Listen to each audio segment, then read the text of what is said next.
shall witness an earth-shaking discovery. Don Geronimo, Mike O'Mara. Who are you guys with? NBC, CBS? Radio God. You gave up jobs with security, show business? The Don and Mike Show. We've got a show to do. Come on, guys. We're on the air. Have a good show. Produced by 106.7 WJFK, Washington Superstation. It's going to be a great show. All right, well, good luck. And distributed by Westwood One Entertainment. We should thank our lucky stars. They're still putting on a program of this caliber after so many years. Want to participate in a Don and Mike Show contest? How about this? You or a member of your household can only win once for 60 days. You must comply with any age limitations for each contest. Complete contest rules. Send a self-addressed dense envelope to the mighty WJFK, P.O. Box 3649, Washington, D.C. 20007. Thank you, and God bless. Don and Mike, there'll be no mollycoddling. Stay tuned for your chance at $500 for naming the secret sound. Only on the Don and Mike Show. Everybody loves Don and Mike. Number 1, Arbitron rated, the Don and Mike Show. Everybody loves Don and Mike. Last time on the Don and Mike Show. From the XFL, Mr. Vince McMahon. I don't think this is hype, but it's just I have some thoughts on the XFL, if you don't mind me brainstorming here. Have you thought about perhaps, and this is just I'm just throwing this out, and you're the man, and you can tell me if you like the idea or not, but have you thought about maybe letting the players carry weapons? No, actually, I haven't. The Don and Mike Show.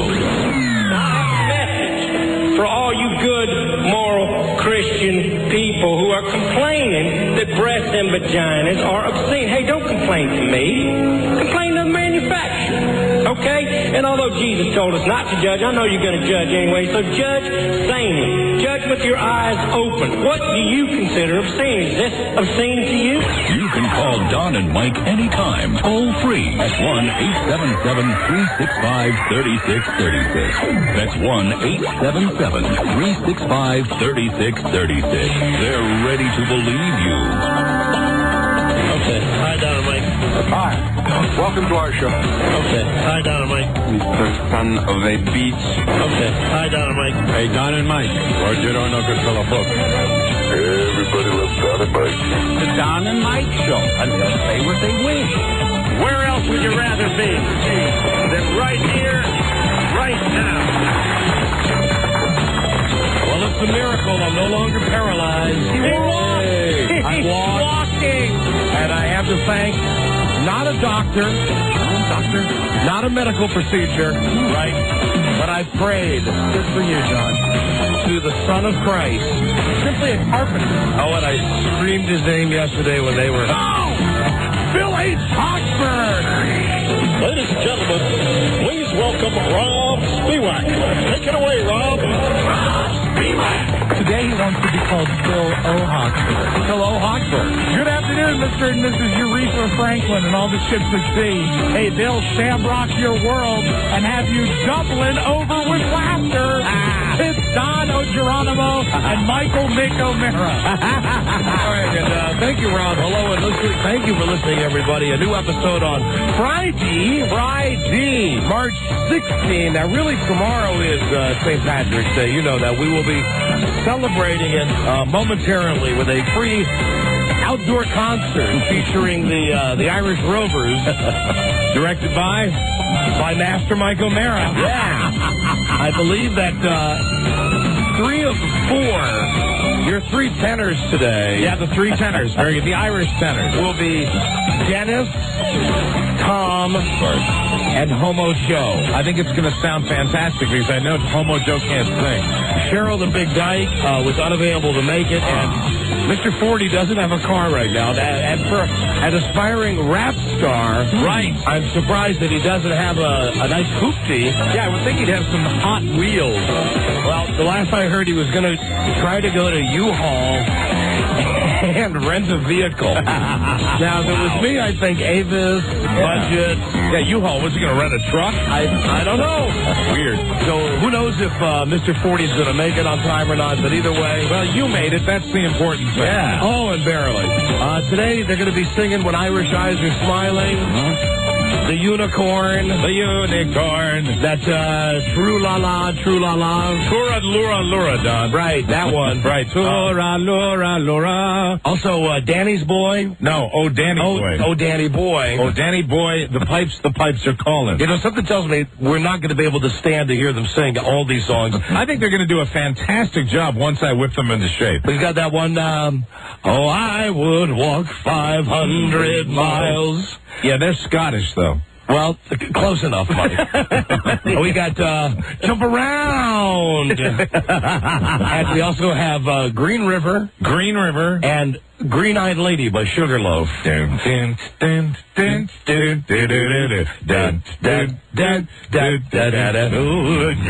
Lady, lovely lady. Who knows how far we're actually going to get in the show with this concert. It will be happening momentarily. It's going to be so good you're not going to want to stop. The microphones will be set up outside on the grassy knoll outside the Don and Mike World Broadcast Headquarters. I'm looking forward to it. I know you are. You know I'm going outside, don't you? I know you are. You already know that I'm rubbing my hands together. Yeah. I'm looking forward to it, you know, conducting those wonderful voices of Tom Gavin, and I just don't know what Tom Gavin is going to do with his lyric sheet. I'm really not sure. We're printing the lyric sheets up for them right now. Mm-hmm. And I guess the concert's in the next break. The engineers are they all dressed appropriately? Oh, who knows if they're dressed, if they were really dressed appropriately, they would be dressed like the Lucky Charms leprechaun. If they were really dressed appropriately, they might be wearing white hospital gowns. But, I could have gotten them a couple yesterday. I could have swiped them a couple yesterday. Well, I will tell you that when I came into the office today, because I came in a little early today, for knowing Don was sick. Yeah. I'm sorry. Came in later than you normally. Normally Mike arrives late. That's the deal that we have that always works. I get here early and it set up all the crap and Mike comes in. But normally we have a half hour, 40 minutes where we can chat. I don't know what happened to me today, man. Today I'm sitting there, with my insides exploded. I'm looking at the watch and I'm going, 2:15. All right, 2:30. Sure. All right, 2:40. Okay, 2:45. Oh no. I came in about 2:47. Yeah. And because I was downloading these 3 songs. That's important. That's why I was late. I swear to God, that's the reason. Well, I just remembered. I got out of the shower and I remembered I hadn't done this, and then of course it turned out Homo Joe, being the organized gay man that he is. I told you, homos are organized. Yeah. God damn it, give them this.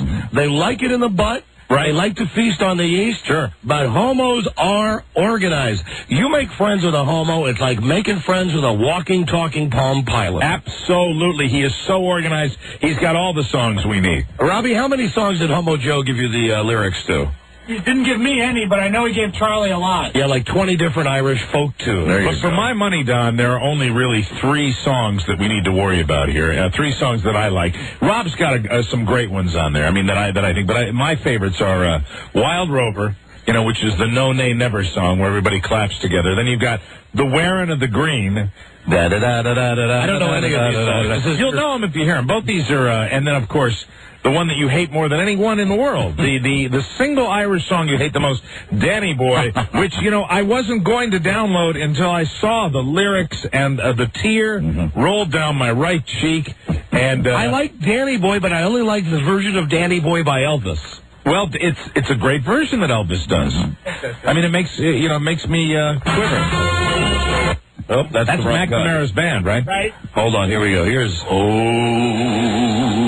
Danny Boy. Yeah, now that makes me laugh. Elvis always makes me laugh. The pipes are calling. Well, you'll be out there conducting the 3 tenors. I know. Compose yourself. I'm sorry. I'm okay. It's only the day before St. Patrick's Day. I told Lisa that when she was taking the lyrics from me, I said, make sure that you hand me back the lyrics to Danny Boy, because I'm gonna memorize it. Because I'm going to a St. Patrick's Day party tomorrow night. Shocker. That's a shocker. And if I memorize it, I'll be doing it. Yeah. Later on. In the evening. At quiet time. I'd be willing to lay a wager that you'll be singing it whether you memorize the lyrics or not. Yeah, you just do kind of an improv scat version up there. Danny Boy. Oh, Danny Boy. Yeah. Well, listen, I did bring a prop with me today. Oh. This, in fact... This, right here. This is the strainer that... what's in there now? That is something. What is in the bottom of the strainer? There's something gross in there. That is a blood stain. Is it really? It is a blood stain. Oh, dear. Well, did you rinse it? Yes. It won't come out. It doesn't. It looks metal. Oh, my God. It won't come out. Wow. It was a fresh blood stain just from a few moments ago. That is nasty. This is now, if you don't think what I went through yesterday was humiliating and dehumanizing. And you're tweaking it up. I mean, people should know. I want to tell everybody in our listening audience, I'm going to give Don a round of applause. Even coming in today. Knock it off. No, I know how much pain you're in. Listen, as much pain as I'm in, it is humiliating to go to the bathroom. I cannot just unzip my pants and take a leak. I got to pull my pants down because I've got to put this strainer in front of my wet thing. Now, do you do the Andy Rice? Do you sit? Oh, no. You go into the regular toilet? No, you got to stand because how else are you going to catch it when it comes out? Well, you could actually sit and then put it right underneath and just, as long as you aim your thing in there. Nah, it's easier to stand. Yeah, I would think so, probably. Easier to stand. And probably better for you to get rid of that thing if you really do start to pass it. If you're standing up, it'll probably be a little shorter order that happens. Yes, the wonderful kidney stone. Now, listen, yesterday, I won't bore you with this, but you have to know how freaking invasive this entire process is. Well, you've been through an awful lot already, and I know you didn't want any more. No. Yesterday, I get to the doctor's office, and because I got one kidney, you know that, and I went through all the crap before, they didn't know immediately that it was a kidney stone. They didn't know what it was. So, they shoot this, dye into you. That's no big deal. And they put you in this thing that resembles like a CAT scan tube, so that they could actually look inside you. They said, well, we don't see anything. Everything looks good. Things look good in there. And I said again, but man, God, it hurts when I pee. It really hurts. So the doctors get together. They have the little doctor huddle. They come back and they say, well, the only thing we can think is maybe kidney stones. Now, I don't know a kidney stone from a Blarney stone. I don't either, but all I have ever heard about kidney stones is that it is one of the most painful things a person can go through. Right. So he says, here's what we have to do. We have to find out if you have kidney stones in there. I say, okay, great.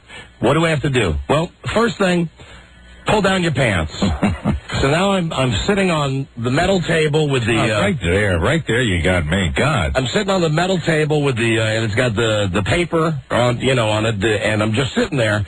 I still got my T-shirt on, but I've got my pants off and my underpants on. Right. The first doctor comes in and says, okay, this is a 3-part test that we have to give you. God, I'm in pain already. The first part of the test is that we're going to give you an epidural, which is going to numb the bottom part of your body. Normally when you get an epidural... and pregnant women would know this. You get this back by your coccyx. You get it in the back. It's in the lower part of the vertebrae where they put it in between. They put it right into, I think it's supposed to go into the spinal cord. Well, right. I received mine right in my crotch. God. I mean, not on the twig or the berries, but just a scant 2 inches away. Oh, my God. Okay, so they do that, and... You know me, low tolerance for pain anyway. I'm screaming, I'm dropping the F-bomb. Really? Were you letting go of the... Yeah, I was.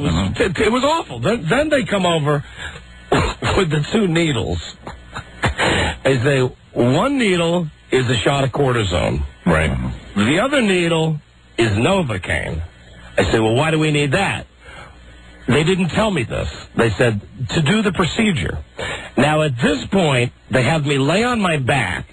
They got 2 big male nurses who hold my shoulders down.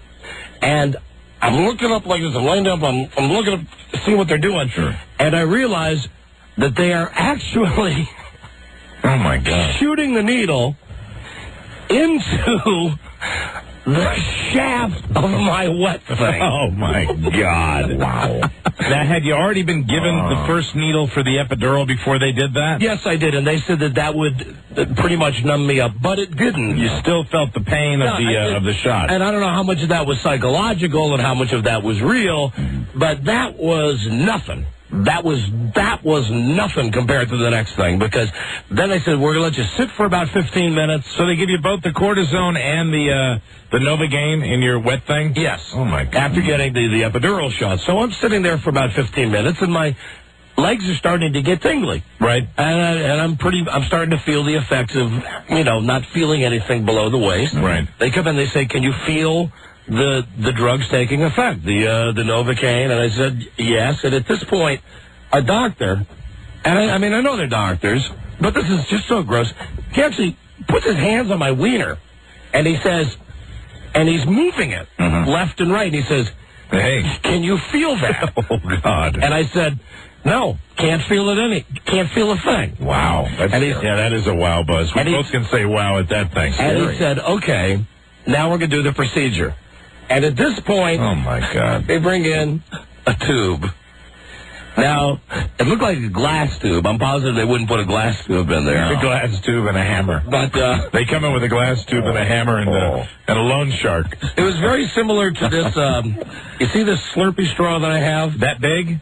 That long. That long. Not as wide. Not as wide. Okay, thank God for that. So it's a very long straw. And I realized what they were doing was opening up the one eye. Oh, my God. And inserting this thing inside me. Oh, my God.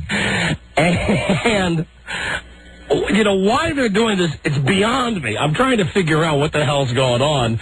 And all of the doctors, now, I'm sitting on a table. Yeah. I'm lying down on the table. I've got this straw, or whatever this thing is, coming out, so I may just spit out your water. I got this straw coming out the end of my wet thing. Excuse me. This is true. Yes. Oh, I just spit Diet Coke all over my shirt.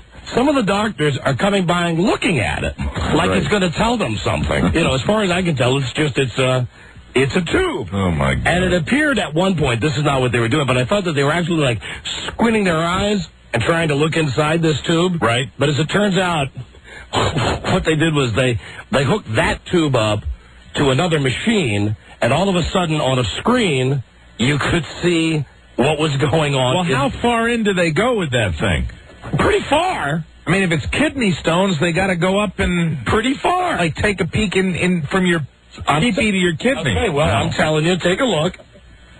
The length of this straw is about, what was that, about 12 inches? Right. A little more than, about a foot. That was about the size.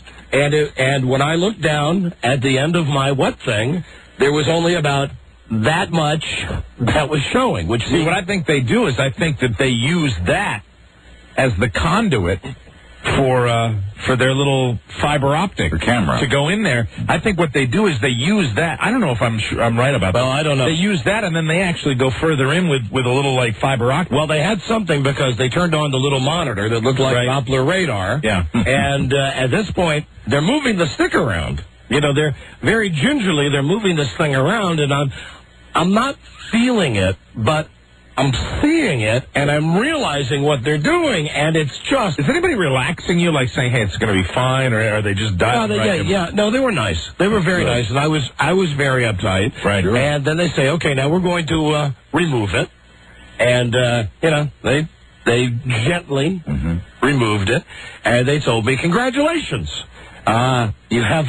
one, maybe two kidney stones. Oh, my God. That are probably mainly made up of calcium, but also scar tissue from this surgery that you had. Surgery that I had 4 months ago. That's got to be good news, though, because, I mean, that's not as serious as, even though it's painful, not as serious as it could have been. Right, so I'm sitting there waiting for the miracle, you know, either the miracle drug or the miracle cure. Or the miracle of birth. And he says to me, well, here's where we stand. If they were so large that you could not evacuate them, we would electrosound them down and get them smaller. That's what they do. It's like almost busting up a meteor. Right. However, these apparently are just the right size, just big enough to be excruciatingly painful, and just small enough that you'll be able to pass them. Yes, lucky you. Yes, and as I think I told you yesterday, they're pretty sure that some of the sides will be sharp. Yeah. And pointed. But it won't, but not sharp that it would cut you, right? No. Body has ways of dealing with it. Yes, because it's mainly scar tissue and calcium deposits. They're the 1, 2, or maybe more, I don't know how many there are in there, so probably no more the size of a back tooth. The biggest that they would be maybe a full-grown baby tooth. That's how big they are. I think it's huge if it's going down your penis. Yeah, I know. And now they got to come out. Don't they equate it with, like, getting something in your eye? It might be very tiny, but the level of pain it causes you is very significant, and then you multiply that by 150 million. Yeah, and I was out of my mind yesterday to begin with, and, they did nothing to reassure me. They just said, everything you felt today, it'll be times 1,000 when you finally pass the kidney stone. And everybody... But then sweet relief. I've also heard that, too. Yes. Once you do that... When it's over, it's over. Gone no longer. When it's over, it's over. If you have just one. It's a waiting game. So now, we're going to open up the show today with a pool. And everyone is eligible on the show to enter the pool. When will I pass the stone? It will be in the next 5 days. Now, you said that you're experiencing pain now. Yes. Is that pain from all the stuff you had done yesterday? I don't know. Or could it be that maybe you're in the process? No, is it so painful? No, the doctor said when it happens, you'll know. You'll know it. All right. I mean, you'll know it like you'll jump up and down and want to jump out a window. Right. And I know this also because every person apparently in the world who's ever had a kidney stone has now called me over the last 24 hours. Sure. Well, they called the show yesterday, too. We had a lot of people. Do you know we had guys call with 20 kidney stones? Oh, Christ. 20 kidney stones. Christ's sake. So, here's the deal. I'm going to put up $20. Okay. And I'm going to say, because I'm an optimist. Now, the pool is based on the first kidney stone being passed, and what day it's going to happen, or what hour? What day? What day? What day? I got $20 that says I pass it Sunday. All right, I'm going to put 20 up that says Saturday will be the day. I would gladly pay you that. Buzz, would you like Monday? And I'd take Monday for sure. Absolutely. Rob, that leaves you today. Either today, which they've assured me is probably not going to happen. Okay. Or Tuesday. This contest could last all the way through next week's shows. Right. No, I think I'll pass because you already got what I wanted. I have a very strong feeling about 8:30 Sunday night. Oh, you got... Yeah, I think you'll be out of pain by the Sopranos. 7, 8, really? 9, Yeah. 10. I do. All right, then here's my 20. My 20 is on Sunday. And keep in mind, I can't influence this. Right. Trust me, if I could push it out now, right, it would be gone. It would be out of me right now. So, and anybody else in the building that wants action on this, if you want Tuesday or Wednesday, sure, we're open for that, and it's winner take all, and this is just on the first one that passes. Here you go. Here's my 20, Rob. Okay, Robbie, and here's my 20. My 20's ready. Yeah. Right here. Okay. Don't forget, I got Sunday. On Saturday, and that means I have the whole day. Yes, that's right. That's if you get up in the middle of the night, like at 12:01. Yes. Tonight. We will keep an accurate record. Tonight. God, I'd love it if it was tonight. I would absolutely love it. Middle of the night probably be the best time to do it, I would think. All I know is that I'm ready for it to pass. And you got to go right back to bed after you have all that pain. And yesterday, now this is the part that's really funny. Wendell's coming in. Wendell wants some action. Wendell, what do you... I got 20 on Tuesday. Tuesday, all right, give it to Rob. Hey, Don? Yeah. I hate to interrupt, but did you meet the new sound man for crap? Your Mike sound guy? Yeah. There you go. Wendell Hall. Well, good choice. That's if we get to, when we go to the next level. And we're not even at any level yet. All right. Well, Wendell is crap. Yes, he is. Wendell's part of crap now. Congratulations, Wendell. Thank you. I've always felt like crap, and now to know that I am crap.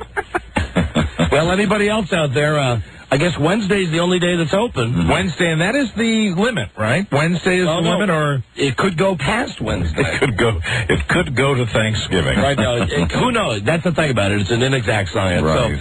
So, yesterday when I called you, I just gotten home and I couldn't feel anything in my legs. And by about 4 o'clock yesterday afternoon, seriously, I was sitting in my cave watching television, and I had put my feet up on the coffee table. That was what people heard in the background when you called in. It was not the radio. It was the television that was on in the background. We had a guy, some joker called yesterday and said that when you called in, you had your radio turned up too loud, and we assured him that was the television in the background. No, I didn't even have the radio turned on yesterday. There you go. I was flat on my back with the TV on. It's just a wiseacre. So the thing is, my leg falls down. And just collapses? Yeah, I mean, no, it slides off the table.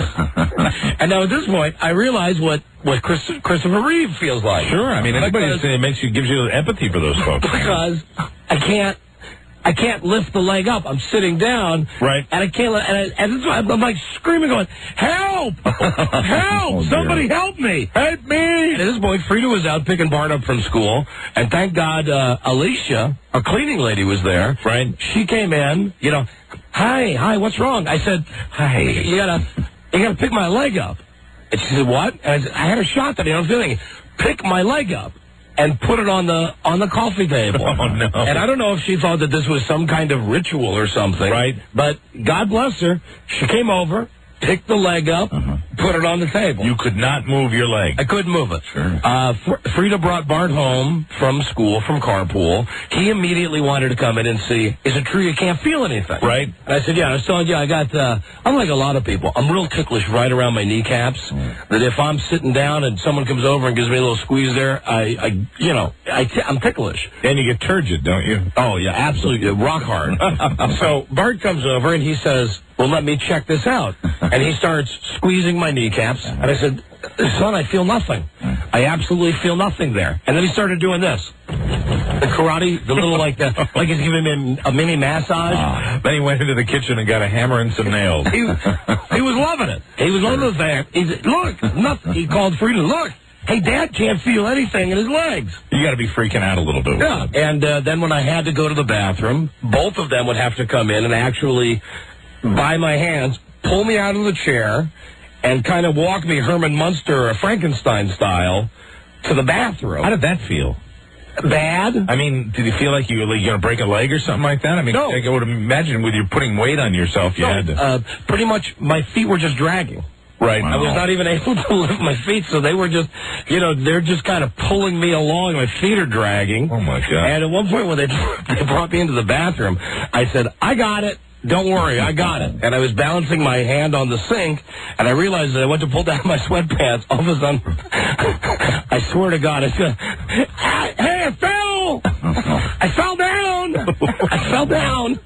So at that point, I had to come in the bathroom and actually pick me up because I had fallen. And you couldn't get up. And I couldn't get up. Hey, I'll tell you, it certainly is an education, isn't it? Yeah, it is. Makes you realize what certain people go through every day. Yeah, what a bummer, man. Man, really, absolutely. Jesus, that sucks. But just like the doctor said last night by about 9 o'clock, I got the feeling back in my legs a little bit. You were walking. And I was able to, that was a great moment because I was, announcing to everyone in the house, just Frida and Bart, hey, look at me! Was there any pain from the procedure itself? Yeah, a little bit. Like a little, I mean, they have to say there's a lot of traffic up inside of your pee hole. There sure was. Wow. There sure was. There sure was. And the last thing that the doctor said to me before I left yesterday was, and absolutely no sexual activity until you pass this stone. Like I'm going to be able to get it up right now. You don't want to like he's not shoot one of those kidney stones where it's not supposed to go. Like he's not already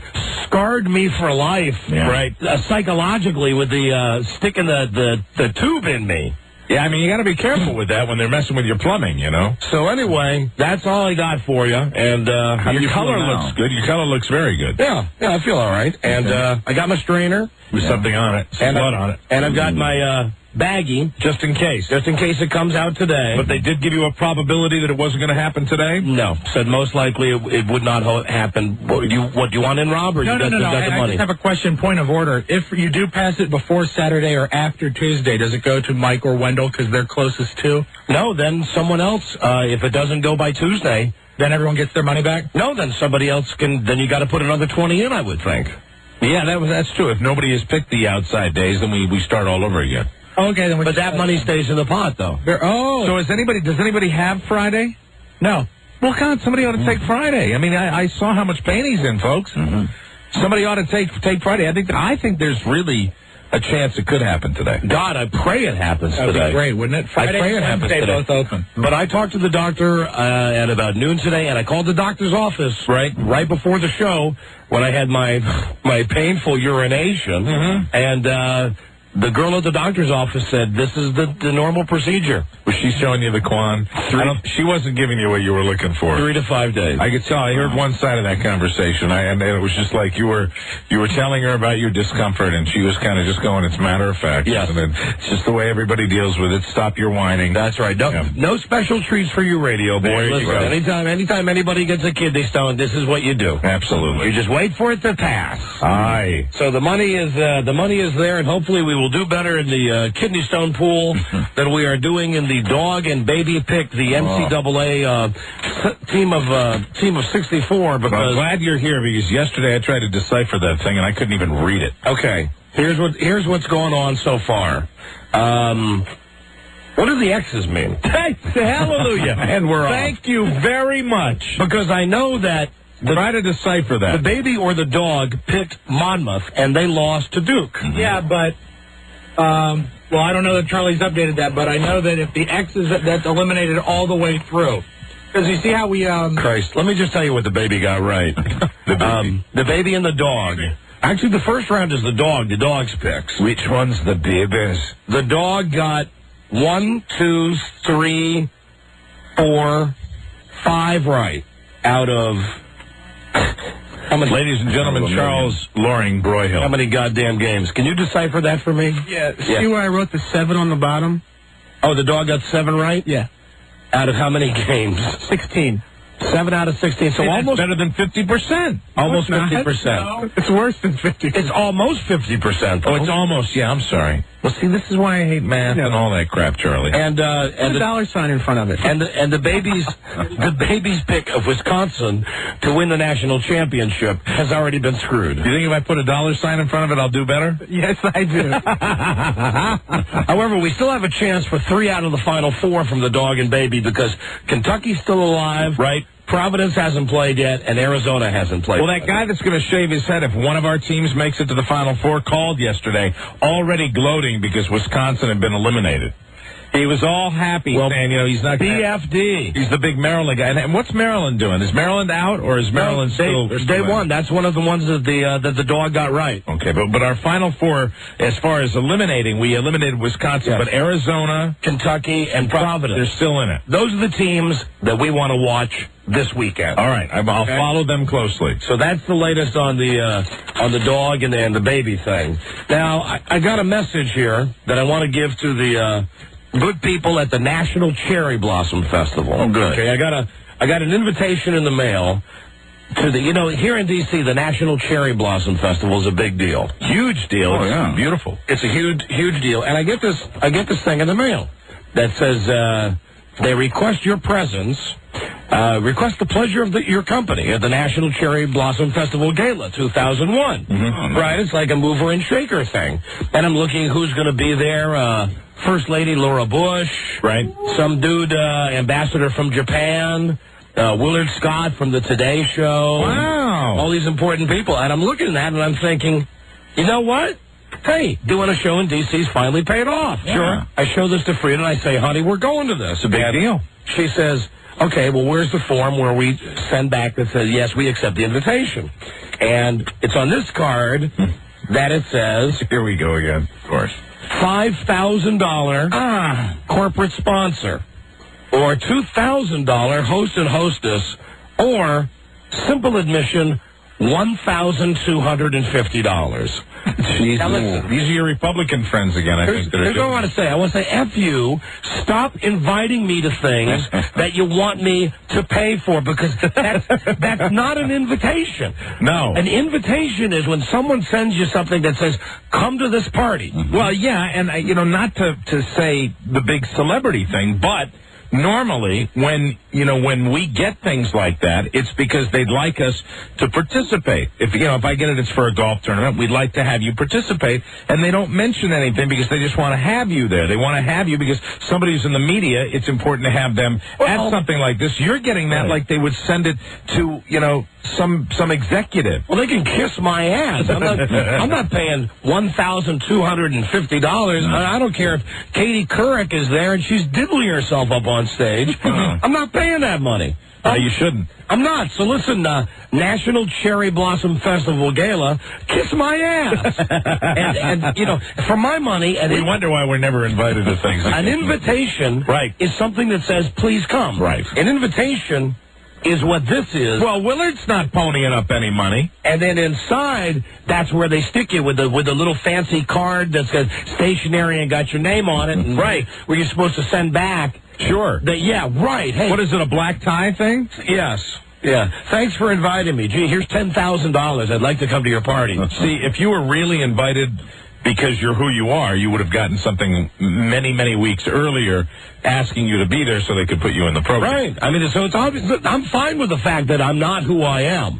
You know what I mean? I'm fine with the fact that I'm a schmuck disc jockey. We don't get invited to really anything. But don't you ever invite me to anything again that has a hidden secret envelope that tells me you want me to pay. I mean, if you want me to pay, put it right here in the middle of the invitation where it says nothing about we want $2,000 from you. You know, I know we do this radio show, but the old days we used to at least get invited to a couple of things a year that were Washington things, and we have been, I think, for the better part of a decade, ignored, pretty much boycotted by any major charity function in this town. Well, I'll be damned. I'll be damned if I'm going to pay that money. So please, I wipe my bung with that. Okay, get out of here. Stop sending me that crap. I did tell you on our last show, I think, that Brett Conway had called me over the weekend. Right. Yes, said he was maybe coming back to the Redskins, and he, in fact, signed with the Redskins, and he is the new Redskins place kicker. We have a friend on the Redskins again. That is a good thing. And I don't know if it's going to be today or if it's going to be someday early next week, but he's going to come on the show. Is he going to come in? Yeah, he's going to come in because, as you recall, when he was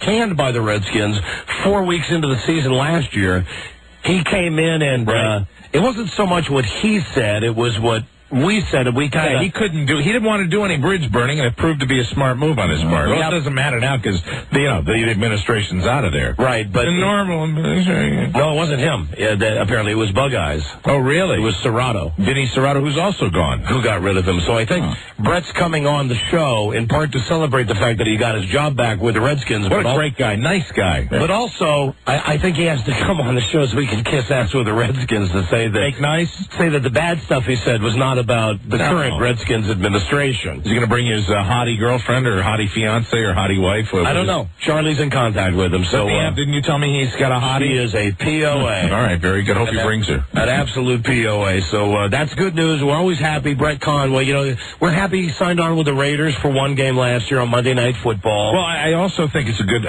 take friendship out of it. It is a good move for the Redskins because I think he's a very successful field goal kicker when he's healthy. Yeah, he certainly is better than the one-legged schmucks they had trying to kick field goals last year. Jesus Christ. Absolutely. And the way that team looks, I don't see them getting a lot of touchdowns this year. Now they're going to need a good field goal kicker. I see them getting a lot of field goals. Because, when they finish middle to the bottom of the pack this year, they're going to need somebody to put up the 3 points. Well, who are they going to throw the ball to? All the players have left. It's a really different team. But you know what? I like that because there are no expectations this year, and maybe this means they're going to go further. Well, anyway, congratulations to Brett Conway. That is great news. Is this Mr. 40 on the line? I think it's on the screen. He's on his way down. Hello? Hello? Nope, not Mr. 40. Mr. 40, but I'd like to give you a little piece. Well, not a little piece, but you need to have your overnight bag ready, like when a woman goes into labor. Why is that, honey? To have your bag ready. My husband has a history of kidney stones, and never one of his has been larger than a piece of sand, and he's screaming morphine. I have to take him to the hospital. Well, the doctor said... If they tell you it's the size of a baby tooth... Yeah. Oh, my God. Well, they didn't say to me I had to go to the hospital. They said you pass it, you catch it in the strainer, you put it in the bag, and then bring it in the next day so that they can do their tests on it. No. Have you ever examined the possibility that your husband might be a total wimp? Well, sure. Does he have a low threshold? Yes. That's why he just goes in there and just sticks his arm out and said, give me the morphine. I mean, he's not an addict or anything either. I mean, he only has it like every 3 years, but hey, you know what? That's the only thing. And that's another thing I'm pissed about. Is that yesterday I said, hey, well, where's my Matthew Perry pill? Right. You know, where's my Mike? And they said, it would do no good to give you anything. Oh, when I heard yesterday they were talking about yours the size of a tooth, I'm like, no way. I'm not kidding. And when he finally did catch his, it was real small, like size of a piece of sand, and it was very jagged. And the jagged, of course, is what cuts you up on the way down and everything. Wait, ma'am, it doesn't cut you up. Well, no, not cut you, but I mean, as a jagged, it scratches you. And Don, it's going to, you're just going to be gushing blood. I'm going with what my doctors tell me. I appreciate the fact you're calling. First off, maybe your husband has a small penis. Well, I don't have a small penis. I have a gigantic penis, so there's plenty of room for, frankly, I could get a grapefruit out of there. Wow. If I had to. There you go. Okay, well, just have your overnight bag ready. I'll treat it to be ready. Thank you, but I go with what the doctor said. Catch it in the strainer. Well, your wife will be ready all weekend to take you to the hospital if you need to go. That's right. She'll be up at the beach. It hasn't slowed her down. Well, she has the plans in place. Right. To go to the beach with her girlfriends this weekend. They're going out tomorrow night for St. Patrick's Day, but because she loves me, right, she's coming back late Sunday night. Oh, very good. That's great. Hello, Don and Mike Show. Don. Yeah. Passing that kidney stone is nothing. I've had one. All you got to do is drink a lot of beer. It'll break it right down. Didn't feel a thing when I passed it. So you get them both ends of the spectrum, and I think it's probably going to be somewhere in between. I go with what the doctor said. This is going to hurt, but you do it at home. It's no problem. Hello, Don and Mike Show. Oh, Danny boy, the pipes are calling. Is this the Cher lady? From Glen to Glen. Yeah, you know how I know it's the Cher lady? It's the Cher lady because she never listens. Cher lady? Cher lady. The summer's gone. Cher lady. All the leaves. Cher lady. That's not all the leaves are dying. All the flowers are dying. Tis you. Hey, Cher lady. Oh, and I must buy. Cher lady. But come ye back. Don't give her don't indulge her. No. Don't indulge her. She is only allowed to call as Cher. Right. Only as Cher. Hello, Don and Mike Show. Hi. Hi. I want to know I just got DirecTV, and I want to know which one had the best porno. What channel? 596. 596. 596, and which one's that? Vivid TV. 596. Okay, thanks. You're welcome. Bye-bye.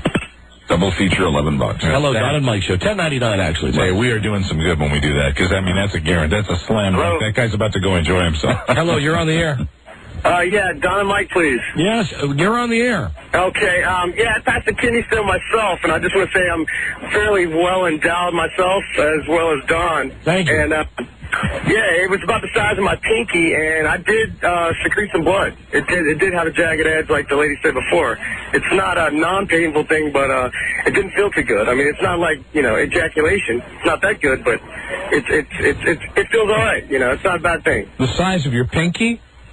Yeah, about the size of my like from the last digit down. The last. Oh, all right. Okay. And you're saying that for you it was a pleasurable experience. Well, it wasn't so much pleasurable, but I mean, when it came out, it's like, oh Jesus, it's just like ejaculation. It's like, oh, a climax. All right. Hey, how about that? I'll try to look at it like that. Thank you. Hello, Don and Mike Show. Hey, Don, don't sweat it at all. I had one that was a lot bigger than a piece of sand, and the only bad thing was before it came out, dropping down your kidneys, you would have a lot of blood in your urine, but... I do. Yeah, I do. Right, you're really yellow? My urine? Yeah, my blood count was real high in my urine, but Dark it yellow. wasn't actually red, but the blood count was really high. Anybody want a sandwich? My urine is mainly red these days. Well, now, I didn't have any of the discoloration in it, but I passed when it was huge. I mean, when it hit the strainer, it went clunk, and it did not even hurt at all. Buzz, do you have your soda can over there? Buzz says... Okay. You tweaked it up a little bit. One more call. We got a break. Hello. Hey, Don and Mike, how are you? Hey, buddy. Hey, you drink grape raspberry juice. And what that does is it helps break the kidney stone off of the wall, so it gets it kind of floating around a little bit, and it might, might help pass it a little bit quicker. I appreciate all of this advice. You know, my doctor has told me to drink lots of cranberry juice. Right. Cranberry juice. Cran raspberry, cran grape. Yeah, exactly. So it's acidic. You know, it might be good a lot of olive juice. That should help, so. Olive juice? Oh, that's one thing I did ask the doctor. I said, can I drink? And he said, absolutely. Oh, he wants you to, probably. Oh, good. Yeah. Absolutely. That'll dull the pain, too. Knock yourself out. Sure, have fun. Get a good one. Happy St. Patrick's Day. Hello, Don and Mike Show. Yeah, I want to... Hello? You know, if it's anything like ejaculation, I could have like a BB gun down there. Yeah, right, absolutely. Put somebody's eye out. Could line up a bunch of those targets and stuff. Break your television screen. Hello? Hello? Hi. I think I might have something that would help. There you go. I just passed one. Your next door neighbor's window breaks. What the hell was that? Whoa. My God. Yeah, that's what it'll be. Hold on, we got it. Just a second. Oh, my God, I'm out on my deck right now. I'm taking a pee on my deck. Whoa!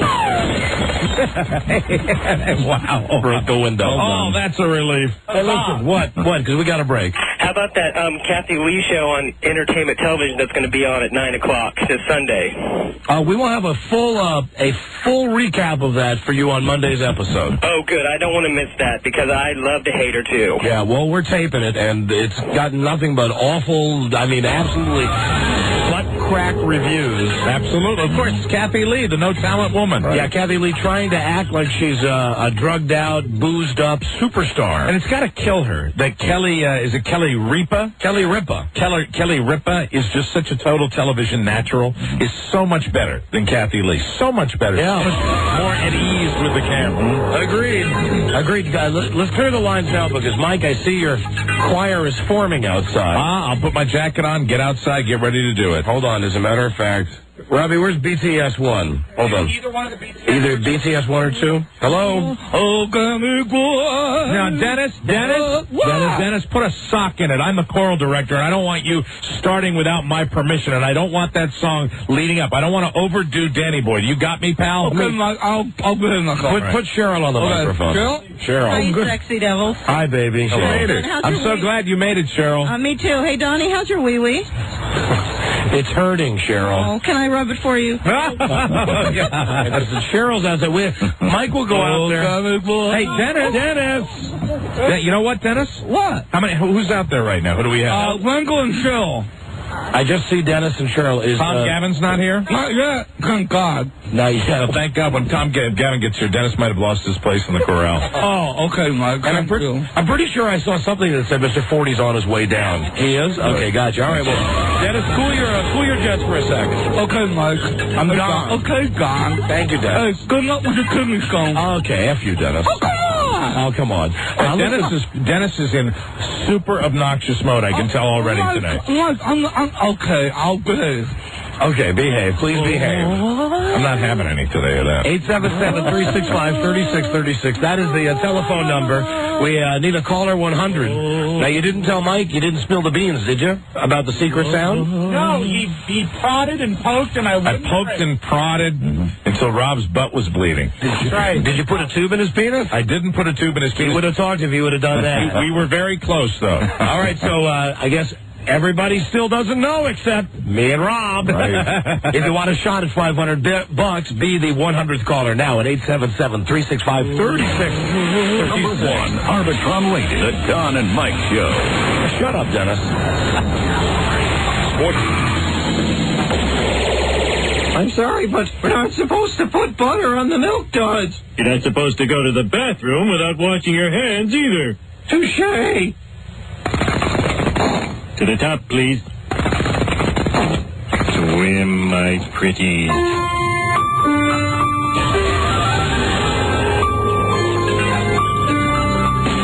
Hellcats of the airways, the Don and Mike Show. Yeah, call 100 time. Hello, Don and Mike. Yes, I'm calling 100. Yes. Hello. Yes, you are. Well, great. That is great. What's your name? Jim. Jim, where are you calling from? Sacramento. Beautiful. What are you calling from inside a tunnel or something? What's up with your phone, man? I'm on a cell phone. Okay. All right. Are you in a bad reception area? No, it's fairly good where I'm at right now. You sound a little distracted. Yeah, I'm driving. Okay, would you rather that we play with someone who can give us their full attention? Yeah, I'm going to pull off here in just a second. I'll be off the highway. You know, we've had phone calls from people that have been driving before, but what does that sound? Radar detector. Cool. How fast were you going? 50. Do you have trouble concentrating? No, not at all. Okay. Have you pulled your car off yet? Yeah. Okay, beautiful. Yeah. Thank you. Gotcha. See, now we're talking to a whole different guy. Yeah, because now he's not driving anymore, and he can give you his undivided attention. Here we go. Hi, now, what's your name? Jim. Jim? Yes. Sounds like the same Jim to me. There seems to be a little delay. Is there a delay, or what's going on, Jim? I don't know. All right, Jim. Well, listen, happy St. Patrick's Day. You won a box of Lucky Charms cereal. Oh, wow. Happy St. Patrick's Day from General Mills. Jim? Yeah. Yeah, I'm still here. Good. Jim? Jim, you're on live radio playing a contest right now. Right.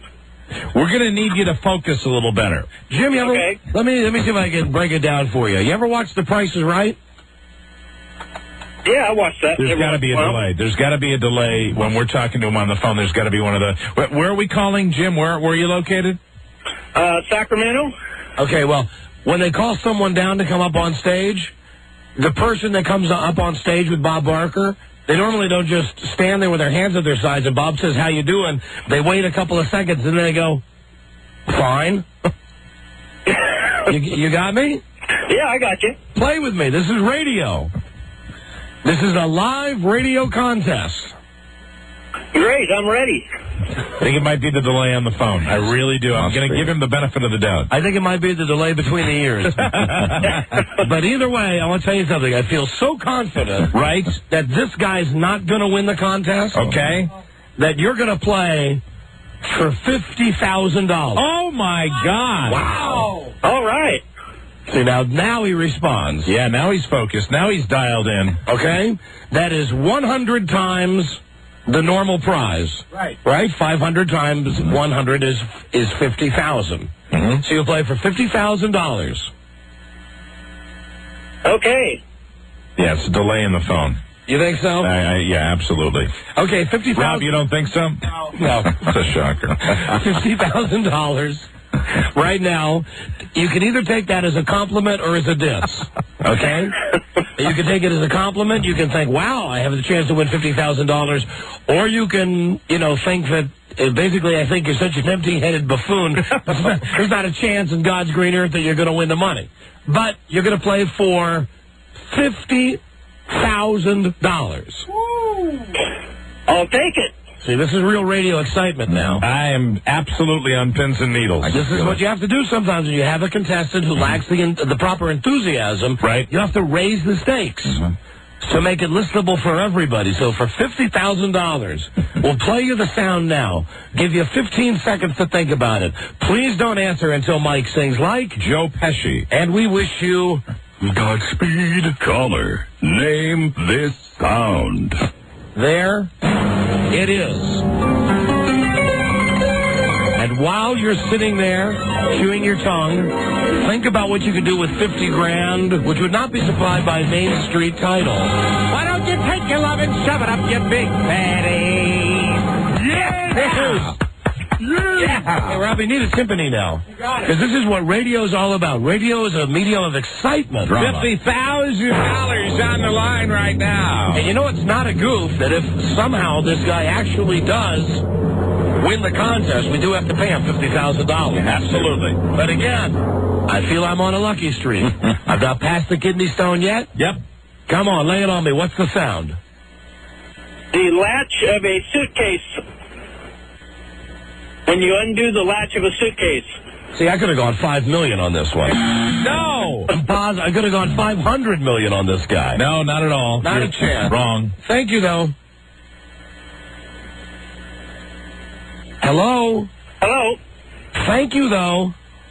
Well, thank you. Thank you. Sorry I missed it. Thank you. Don't forget that every guess is a clue for you. Clue for you. Do you call radio contests a lot? No. Good. Okay, thanks. I wouldn't wish that even on our most hated competitor. That was a difficult conversation. There was something about a delay. Do you often? Can I ask you one more question? Sure.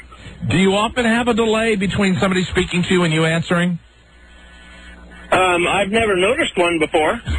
All right, turn your radio up. Radio contacts a lot? No. Good. Okay, thank you. All right, did you hear that delay? Yeah, I know what you're talking about as far as the delay is concerned. Okay, so the delay, what do you think is causing the delay? I haven't a clue. Now, he answered very quickly that time. See, what I was going to do is start actually timing the delay. I think the delay he's thinking about is the digital delay. I don't think he's aware of the timing delay in between the question and the answer. Right. I don't know, but it's very interesting. What is your name? Jim. Where are you from? Sacramento. How come you could not have answered this quickly when we were playing the contest? I don't know. I thought I answered quickly enough. No. What do you do for a living, sir? What do I do for a living? Yes. Right there. Now, right there. Turn your radio up. Listen to this. Quick. Turn your radio up. Turn it up now. Leave it up. What is your name? Jim. Where are you from? Sacramento. How come you could not have answered this quickly when we were playing the contest? I don't know. I thought I answered quickly enough. No. Yeah, I heard it.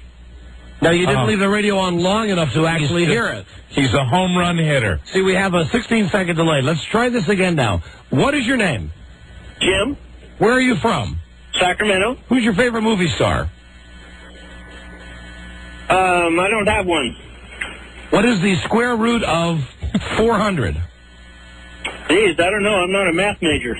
All right, so I think we have determined that we're getting quick answers to some questions and huge gaping holes in other forms of exchange. What is your favorite sports team? Favorite sports what? All right, now, turn your radio up right now and don't turn it off until you hear yourself answer that last question. Square root of 400. Geez, I don't know. I'm not a math major. All right, so I think we've determined that we're getting quick answers to some questions and huge gaping holes in other forms of exchange. What is your favorite sports team? Favorite sports what? All right, now. Right now. Now, did you hear that? I ran a timer. You had a 3-second pause in between the time I asked the name of your favorite sports team and you came back and said something else. Yeah, I didn't hear the last word that you said as far as what you were asking. Yeah, but you still should have said what before 3 seconds were up. That doesn't mean you're going to hear any better by waiting. We're trying to help you. Help us to help you. This is one of the more interesting callers we've ever had. Again, what do you do for a living? I drive a truck. Okay, gotcha. Do you meet your deadlines? Oh, all the time. What do you like best about driving a truck?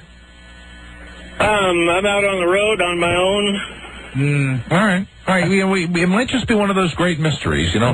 He's a nice enough guy. Yeah. You know, it's just that we're having a little delay, and we're not sure why. Do you understand what we were talking about now? Yes, Okay, good. So you heard it. Right. And the next time you call, if there is a next time, you'll try to improve on it? You bet. Well, God bless you. Let's do a quiz right now. Try to answer, even if you don't know, every question we ask you now as quickly as you possibly can, okay? If you don't know the answer, a quick I don't know will suffice. Ready? Ready. Did you say wait? No, I said ready. Ready. Who's the president?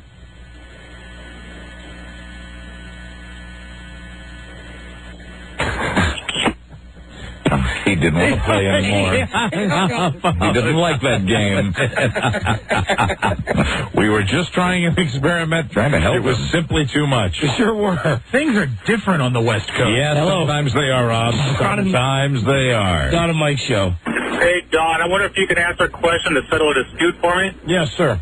When you called in yesterday from your bed, were you listening to the radio when Mike and Rob picked up? Hey, we just answered that at the beginning of the show. No, I was not listening to the radio. I had the television on. And that's what we said yesterday, and Don confirmed that today.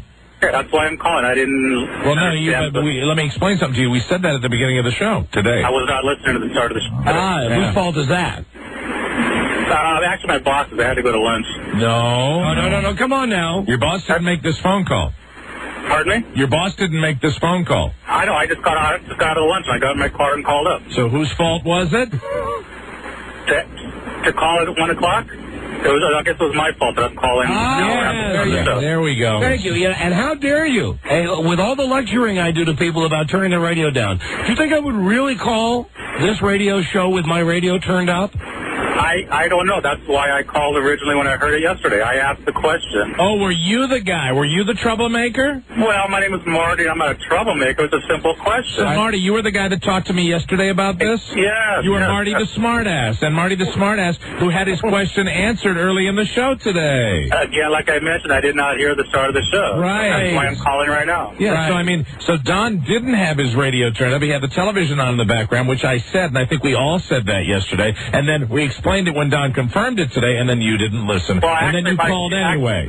Mike, actually, you said he didn't have anything in the background. If it was anything, it might have been his TV. That's what I said. So you were speculating yourself, too. No, I wasn't. I think, absolutely not, Marty. I think Marty, you have relinquished your right to be a ball buster because you didn't listen to the show. I'm asking to settle this dispute, so I got the word from Don. Now that he answered the question, No, Marty, but the fact is, Marty. It's settled, Marty. It was settled earlier when Don answered the question when you weren't paying attention. And the rest of the listeners want to thank you, Marty, for making us repeat it. Well, I can tell them they're welcome. You think you're smart, Marty, but you're really not as smart as you think you are. Asking a question doesn't prove whether I'm smart or dumb. I just didn't listen to the show. It does. That was Buzz. Yes. Oh, hey, Buzz. Can I scoop Buzz real quick on? Oh, sure, go for it. Dale Earnhardt is still dead. All right, thank you. Thank you. Hey, Rob, you have anything to say to Marty? I think maybe Marty should take a little more time between the question being asked of him and when he replies, and maybe he'll come up with something smarter, but I doubt it. Yeah, he's the opposite of the last guy. He responds too fast. Absolutely. All right, now here's a guy who wants to explain why the other guy was answering the question slowly. Okay, very good. Go ahead, Robert. Hi there. Hi. How are you? Fine, thank you. Either that other gentleman was listening to himself on the radio, or he may have been on a cell phone on the West Coast. Would you roll your window up, please? Actually, both my windows are up. Are you on a speakerphone? No, I have an earpiece in my ear. Oh, one of the earpieces. Would you driving a Ford van and it's extremely noisy. Did I sound that bad to you when I called you last night? No. Would you please speak to us on the regular phone? Sure, hang on. Thank you. God, I hope it doesn't sound like that when I call somebody with that earpiece. Is this better? Oh yeah, market improvement. All right, now what was your theory? My theory was either he was listening to himself on the radio. No, he wasn't until we told him to. Or he may have been on a cell phone on the West Coast, which would have given you an additional delay. Yeah, but he was answering some of the questions immediately, and then there were big pauses between other ones. Or he may have just been stupid. All right, well, thank you. You've been a great help. Certainly, sir. Thank you. Bye-bye. It's a love fest today. I can feel the love. Hello, Don and Mike Show. Hi, buddy. Hey, buddy. Hey, can I have that guy's box of cereal since he hung up? You wanted? Yeah, you wanted cereal? You got it. Yeah. All right, you got it. Hold on a second. Hello. I have his box of cereal. Hello, Don and Mike Show. Hey, Don, I was wondering if you're going to give away your kidney stones like you were doing with your eyelashes and boogers. Maybe when I get it back, I got to save it and give it to the doctor for the biopsy. They've got to check it. Do you think they could get it back to you and you get it right out to the fans? I mean, if anybody would want it, I'll ask my doctor. Yeah, I'll give it away if you think there'd be a market for it. You know they want it. I'd be a market for it. I think it'd be the biggest selling item of all time. For Christ, I should go to eBay with it. Yeah, absolutely. Don Geronimo's kidney stone. Hello, Don and Mike Show. Hi, guys. Hey, Don, have you ever passed a kidney stone before? No. Oh, my God.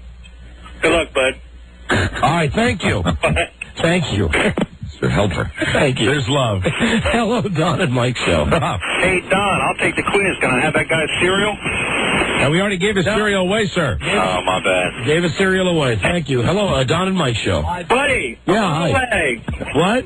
I'm on the way, buddy. Oh, is this Tom Gavin? Yes, I'm on the way. Well, Tom, you're nearly too late, Tom, because everybody's here. We're going to start the concert in the next break. All right, I'm on the way. Just tell them. Where are you, Tom? Where?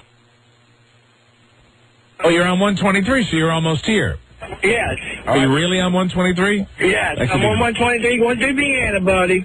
That could be the Beltway. Tom, are you driving? I'm taking a cab, buddy. Oh, you're taking a cab. Get a cab. Hey, can we talk to your cab driver? He's busy. He's driving. He's driving. Would you ask him if he has just a moment to speak to us on the radio? Tell him it's the Don and Mike show. It's Don and Mike. Want to talk to him? Want to talk to him?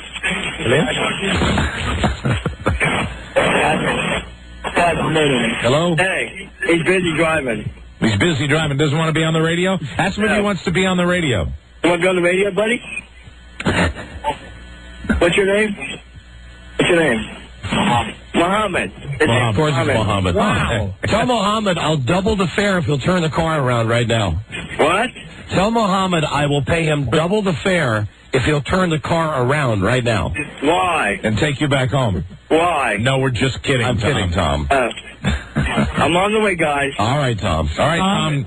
Fly like the wind. Tom, when the ride is over, make sure you give Mohammed a handshake. All right. I'm on the way, guys. All right. All right. You're in Vienna? Yeah, we're coming to Vienna. We're going to get Dumokin. And tell that knucklehead Murphy to cut it out. Hey, did you hear that, Murphy? Oh. Look, there's a bunch of people outside. Tom wants to talk to you. Hey, Tom, look up. You're going to get it when I get there, man. Hey, Tom, is there going to be a fight today between you and Dennis? It might be. Really? Are you mad at Dennis, Tom? Yes, I'm mad what he did down here in Greensville. He hung up the phone when I'm sitting at the desk. Oh, good? Yeah, you did. Tom, would you like to box Dennis today? I'll kick him with my cane and hit him. Irish fighting. Donnybrook. Brannigan. Dennis, how would you feel about fighting Tom today? I'll be sitting down when I'm fighting him. You know, if he wants to fight me, I'll fight him. What the hell? Purely in an exhibition. I sure. Oh, dear. I was thinking we could send someone out to Galleons and get some boxing gloves. Oh, my. And actually let Dennis and Tom actually box. Spar. They've never gotten along very well. Hey, Don. Yeah, Tom. How many people we got inside? I don't know. There's about 20 people out there. I'm normally, guys. Okay. He's on his way. All right, bye, Tom. I'll be able. Bye-bye. Bye. There he goes. Dennis, why do you hate Tom so much? No, it's not me. It's Tom who hates me. Oh, Dennis, there's hostility there. Oh, yeah, you know, when he calls me 25 times a night, I think that's a little invasion of privacy, don't you think? All right, well, how about an arm wrestling challenge? You could use your one good arm, and Tom can use his. No, my right arm is my good arm. I have more strength with my right arm. Huh. Yeah, you're right. Which one has... That's the right arm is the arm without the hand. Hey, I see Mr. 40's here, too. Yeah, 40's here. Mr. 40 is here. Hey, 40. Everybody's here. Everybody turned out. How about our regulars? Yeah. All right. St. Patrick's Day concert lying straight ahead. Hello, Don and Mike show. Yeah, hi, this is Pete. Yes, hi, Pete. I was up in Pennsylvania picking up a surf bike, and I had to wait for a while. I picked up a copy of this magazine called FHM, and they got an insert in here. It's like the girls of TV. Let me guess. Leah Remini's in it. Oh, you know about it. And you can see her nipple. Yeah. Right. Yeah, oh, you know about it. Okay. Yeah. Oh, sorry to bother you guys. All right, no problem. Didn't you call yesterday and say Don had the radio turned up? Hello, Don and Mike show. Don. Yes. Hey, I wanted to ask you about your procedure with the scope. Yeah. Did you happen to watch it? When they put the thing in, yeah, it was like watching Doppler radar. Because when I had it, the guy, before he put the scope in, the doctor put the spring-loaded thing in the head, and it opened it up to like the size of a .44 Magnum. Oh, you mean the head of your wet thing? No, the head of your ding-a-ling. You know, they may have done that to me. I'm not sure. I know a guy that had it done once, and before the procedure started, the doctor put it in his mouth. Yeah. Oh, the wet thing? You didn't watch it. Oh, they did that with me yesterday. Oh, did they really? All the doctors. After you were numbed up, right? All the male doctors. Somebody distracted you. All the male doctors. There you go. It's ready now. Hello. It's Tom and Mike show. Hey, Don. Yeah. Where's Tom?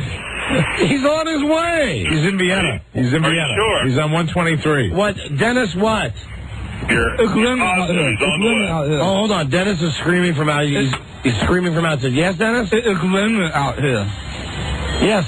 Okay, just want to let you know that. Thanks for the bulletin. Okay, Don. All right, Dennis. There you go. Bye-bye. Dennis Murphy, meteorologist. All right, Mike, you ready to get your crew all ready to sing? Don, I am as ready as I will ever be, and the rain won't bother me. All right, well, get out there. All right. Get your crew ready. Very good. And may I request for the first song, Oh, Danny Boy. Danny Boy will be the first song on the docket. All right, our special St. Patrick's Day concert is next. Number 1, Arbitron Radio, the Don and Mike Show. This is Scott Thompson saying Don and Mike are gay. Don and Mike are they gay? Don and Mike kick ass, and that's all the way from Scotland. As enigmatic as Buzz Burbank's so-called belly button. The Don and Mike Show. Now listen, on Monday we're going to have the 5, 6, maybe 7 girls who are coming in for the herbal breast remedy. New bust. Yes, New Bust, that's the name of the product. They'll be here on Monday. And Friday, I'm going to put the word out right now. Friday we're having our first ever freak show of 2001. Where we give away $1,000 cash. Wow. Courtesy of Book of Shadows, Blair Witch 2. So Monday it's the breast experiment, and Friday it's the first freak show of the year 2000. Now let me get my music ready here. Hold on before we go outside where Mike is gathered with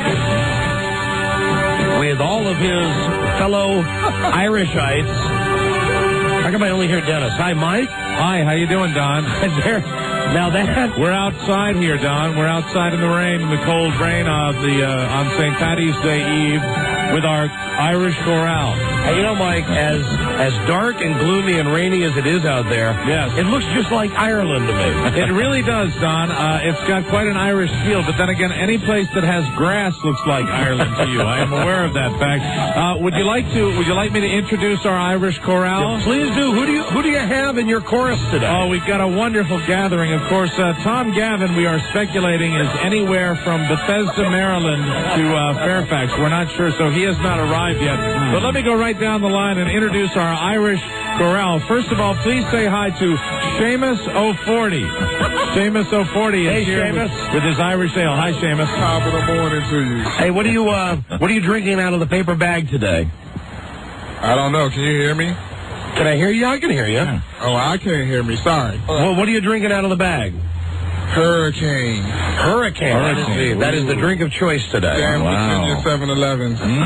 Gotcha. All right, and next on the line here we have Dennis O'Murphy. We really don't need an O in front of Dennis. It's Dennis Murphy, a good Irish name. Say hi to Dennis Murphy. Hello, Don. How you doing? Doing fine, Dennis. Are you Irish, as a matter of fact? My middle name's Patrick. Dennis Patrick Murphy. Yeah, that's interesting. My middle name is Sean, Dennis. Oh, wow. We have another... Oh, twins. Yeah, we have another thing in common. That's right, we're twins. Who else you got out there, Mike? Please welcome number 3 in our group. He's Homo O'Joe. We've been in the morning to y'all. To y'all? To y'all. That's a little southern Irishman. And I'd like to point out that 40 does not appear to be wearing the green today. I went through my closet, and I don't have any green belongings. But I wore this because it was on a green hanger. Ah, all right, gotcha. Those plastic assorted hangers, this sweatsuit was on a green hanger. But Homo O'Joe... You get the green mic. I have the green sweater underneath. See? Yeah, so you don't... Let me ask you. I'm wearing the green. What? So you don't need the green mic. Yeah, no, I don't need the green. Do you want the green mic? What are you talking about? You mean the covers on the microphone, the condoms that are on the microphones? Explain something. The green mic is the loudest mic. The colored condom. Hey, Homo O'Joe is wearing a green green turtleneck. Has Tom Donna, an orange cab has just pulled up. No, it's green. An orange cab. And I believe Thomas O'Gavin, who is he appears to be wearing burgundy and gold. A jacket with some sort of team logo on it. He's wearing green under his fingernails. Now, is the... Here he comes. Is the cab pulling up right up front here on Main Street, or is it off to the side there on Oak Street? He's got his cane. He's coming up here right now. Ladies and gentlemen, I'd like everyone to give him a nice big round of applause as he gets here. He's Thomas O'Gavin. Listen there to he that is. ovation. Yeah, well, they love him, Buzz. Hi, Tom. Do we have a chair for Tom? No. I think Tom will just have to sit on the ground, Mike. Okay. Well, he might get his fanny wet if he does that. I bet his fanny's already wet. I guarantee that's the case. Thomas O'Gavin, come right over here. Run, Tom. What's that, Mr. 40? What? No, I didn't know she was getting a chair or... I think someone might be getting a chair. And let's please welcome Cheryl McDyke. Cheryl the Big Dyke. Hi, Cheryl. Top of the morning to you. A nice Jewish girl wearing green for St. Patrick's Day. And I would say, I'd like to point out that the two homosexuals are the most green people we have here. They are really wearing the green, which I appreciate as an Irish American. Undies, Mike. And what's that? I even have green undies on today. Do you really? Of course I do. That's fantastic. And here he is. He's finally made his way up here. You know why? Because gays love costumes. Yes, they do. They do. They love dress up. And they love holidays. And Judy Garland. Green. All right, and here comes Lisa with a chair for Tom. Here's a chair for Tom. Mr. 40 is just... I'm sorry, Seamus O40 has pointed out that his watch has green in it. All right, there we go. Yeah, I see that, Mr. 40. Tom, can you hear me? Hey, Mike. Hey, Tom, how about a roar for Don? Tom O'Gavin. Tom, can you tell us, what does St. Patrick's Day mean to you, Tom Gavin? Tom has just put down his microphone. Tom, pick up your microphone, please. Hey, Tom. Tom, pick up your microphone. Don has just asked you a question. What is it, Don? What does St. Patrick's Day mean to you, Tom? Irish. Thank God Mike is out there and I'm inside. You're lucky that way. Thank God. And I'd only be out here on a special day, Don. It's a special holiday. It's St. Patrick's Day. It means a hell of a lot to me. All right, well, we're going to start with Danny Boy. We're going to start. Can we get can someone, hey, Tom, stand up for a second. I'd like to move your chair away from the speaker so we don't get any of that nasty, pesky feedback that we're accustomed to getting. Let's bring it over here. Now, Mike, I'm going to roll the Elvis in the background so y'all can just sing along with it. You guys, you all have your lyric sheet? All right, first of all, can we tune up with just a little la la la la la la la la. Tom, la.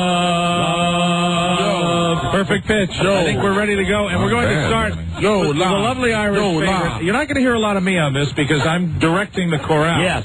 And we're going to start with Danny Boy. Does everybody have their lyric sheet? Yes, I do. All right, Tom, can you read that okay? Yes. I'm kidding, of course. All right, ready? Are we ready? I'm ready. Let me know when you want the music. Well, yeah, cue the music and get ready. We're going to sing along with Elvis. Ready? Oh, Danny Boy.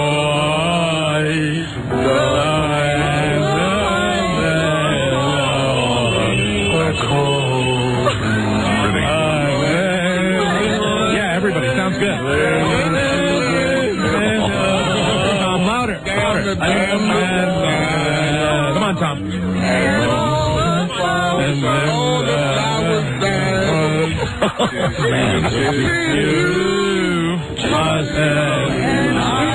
All right, everybody else quiet. Tom Gavin solo. Go, Tom. Go. I need my mic up a little bit. Yeah, turn his mic up. Go, Tom.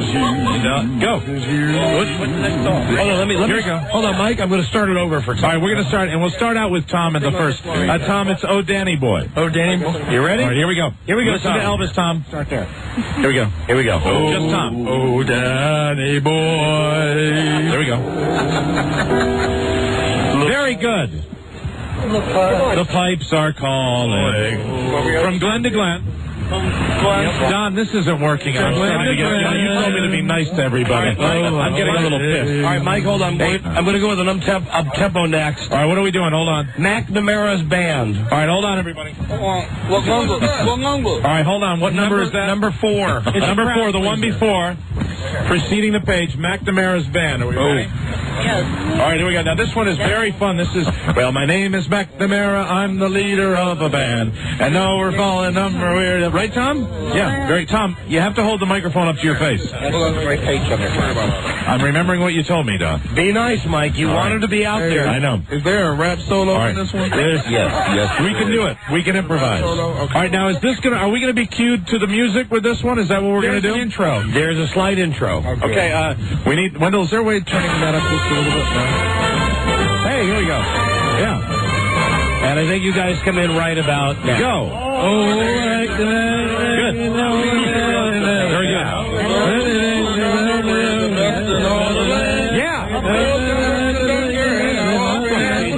Sing.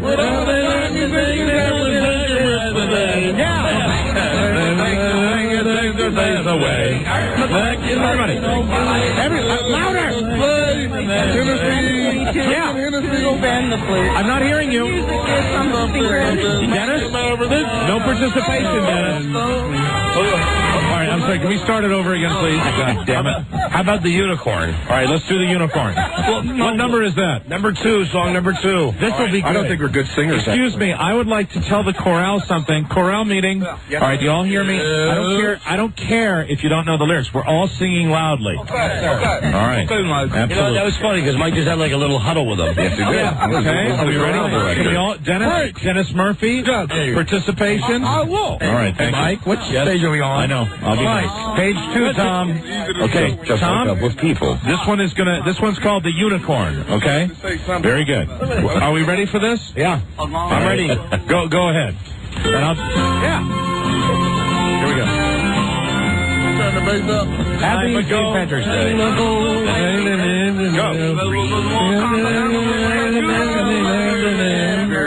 Very good. Sounds good. Oh, there it is. That's right. Louder, please. Yes. Verse 2. Hold on. Here we go. Now God sees the living and He days own. Louder, please. A little higher, Dennis.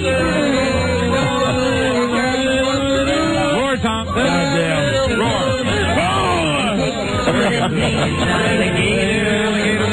And long everybody. Oh, fantastic. Tom, roar. Very good. Mike, let's try another one. Hold on. Stop. Cut. Don, I think that was our unicorn. I think that was our best yet. All right, let's try When Irish Eyes Are Smiling. What number is that one? Number 1. Number 1. Now, ladies and gentlemen, chorale meeting. Everybody, come in here close. Okay. Listen, we all have to really try on this one. All right. Okay. We've been slacking, and let's just try to do it our best. All right, Tom, are you with me on this? Yes. Tom, all I ask is that you keep the microphone up to your face so like this. Sing it nice and loudly. Okay. Ready? All right. Okay, break. We're ready for this one, Don. We can do it. All right, here we go. On the Irish chorale huddle. All right, here we go. When Irish eyes are smiling. Louder. Very good. Tom. Very good. Goddamn. What do you think? We're humming on this. Oh, yeah. You kick it out. Nice and loud. Bright and gay. Yes, from Homo Jones.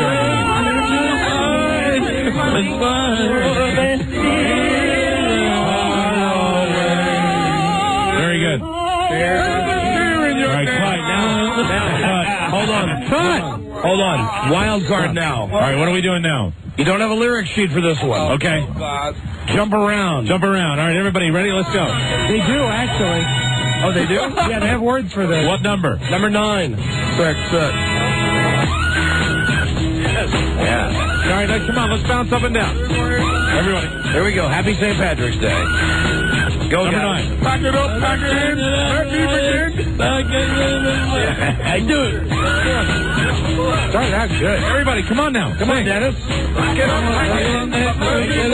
Tom, just do the woo. Woo. on, put your hands up. Can we do all? Everybody get our hands up. Jump around. Oh, boy. Come on. Jump around. Jump around. The best part is watching Mike jump around. Yes. Thank you. Ho. Let me bust the freestyle. I don't care if it's wrong or right. Yeah. I'm just going to grab the mic while we on Don and Mike. Yeah. We're standing on the grass and it's raining outside. Right on. You know that I can rap. You know the rhythm I'm around. Oh, yeah. I got everybody jumping. Got them pumping. I'm spilling my beer all over my hands and I'm bumping. Oh, it really don't matter. It's St. Patrick's Day. Ruby. 40 came to flow this way. Come on. Yeah. Jump around. Jump around. Jump around. Tom, jump around. Jump around. That's Irish for your hand. Jump around. What? Happy St. Patrick's Day. Oh, yeah. All right, now here's all right, what do you have next? Cut. Hold on. What do we have next? Okay, this one. Hey, good luck with this. What number is this, Rob? It's the last one. It's a long intro, too. Number 10. I'm going to talk it up, okay? Oh, good. Hey, good afternoon, everybody. This is Dick Goes In Ya. All right, everybody. Good-looking Friday afternoon in the city. 17 until the hour. News and traffic, the weather together coming up. Happy St. Patrick's Day to all the green-eyed ladies. Green-eyed. It's the long album version. It's the album version. Sorry about that. Because we're rocking on a Friday. 16 minutes until the 5 o'clock whistle. Coming up here on your good time station. Green-eyed. Next real weather for the weekend. Chance to rain tonight. Check the large boulders falling from the sky tomorrow. Outside right now. Hell is always 69. Green-eyed lady. Slowly, goes the sun. Come on, everybody. Come. Green-eyed lady, lovely lady. Do this every way.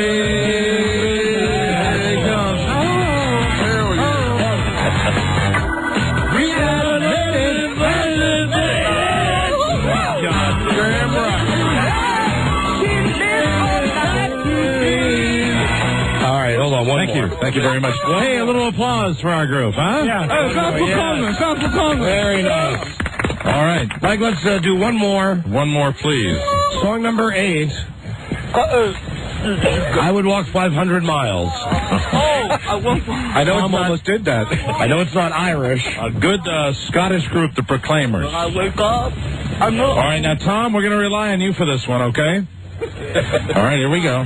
Blaze the track, baby. How about a roar just to let everybody know you're still there? Very good. Fantastic. And Tom and Cheryl, or rather Joe and Cheryl, are not hearing you guys alive. Okay, well, that's because Homo Joe is hogging the stick. Yeah. Absolutely. Here's a surprise. As always. I would love to hug your stick, Don. Okay, here we go. Okay, are you ready? This is 500 miles. And 1, 2, 3, 4, go. When I wake up, I know I'm gonna be the one waking up. How does this go? When I go out, I know I'm gonna be the one who goes along with you. If I get up, I know I'm gonna be the one who gets along with you. Yeah. If I have her, I know I'm gonna be the one with you. What's hammering?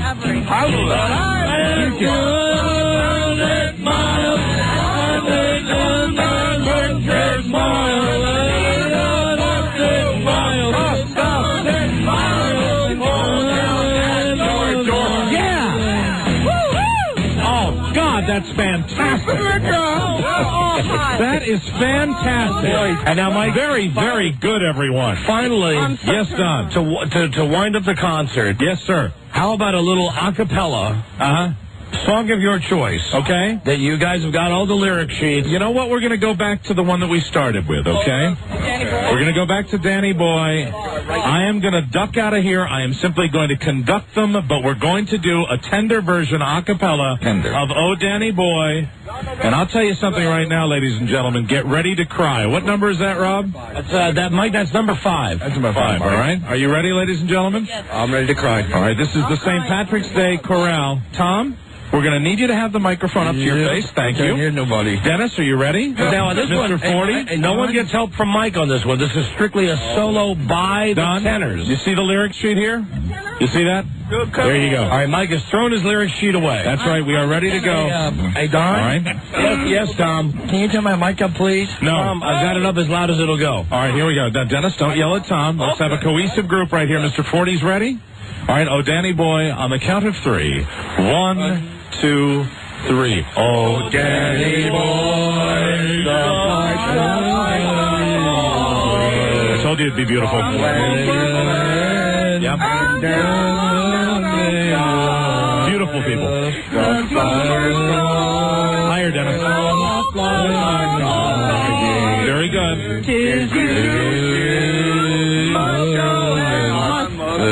A little bit more. One more verse. Here we go. Higher, Dennis.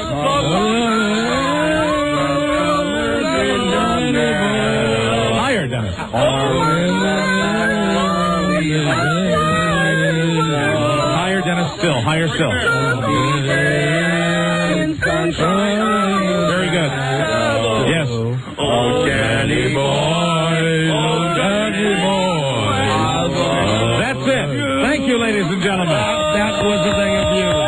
Don, was that beautiful or what? Did we come together at the end? That was beautiful. I'm coming inside now. Oh, Donnie boy, the pipes are calling you. Oh, Donnie boy. That was I'm not beautiful. mailing the Dennis, IRS would you like to fight Tom? And they won't mind me. Yeah, I do owe taxes. But filing with IRS e-file, I can pay a little. Arm wrestle. All right, Mike, you ready for an arm wrestling match between Tom and Dennis? All right. Do you want to arm wrestle? How are we going to do this? All right, let's see. Do we have a table?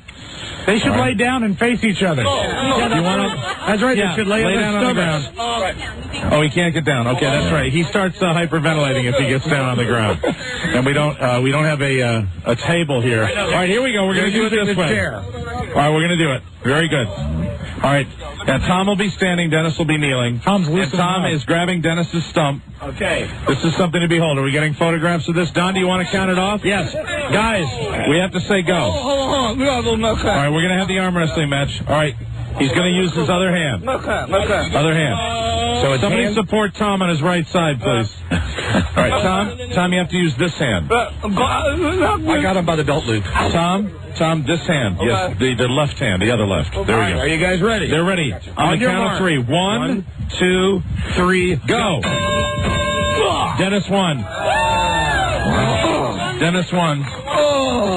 Monster down. Really wasn't much of a contest. 1 second. 1 second. With his stump.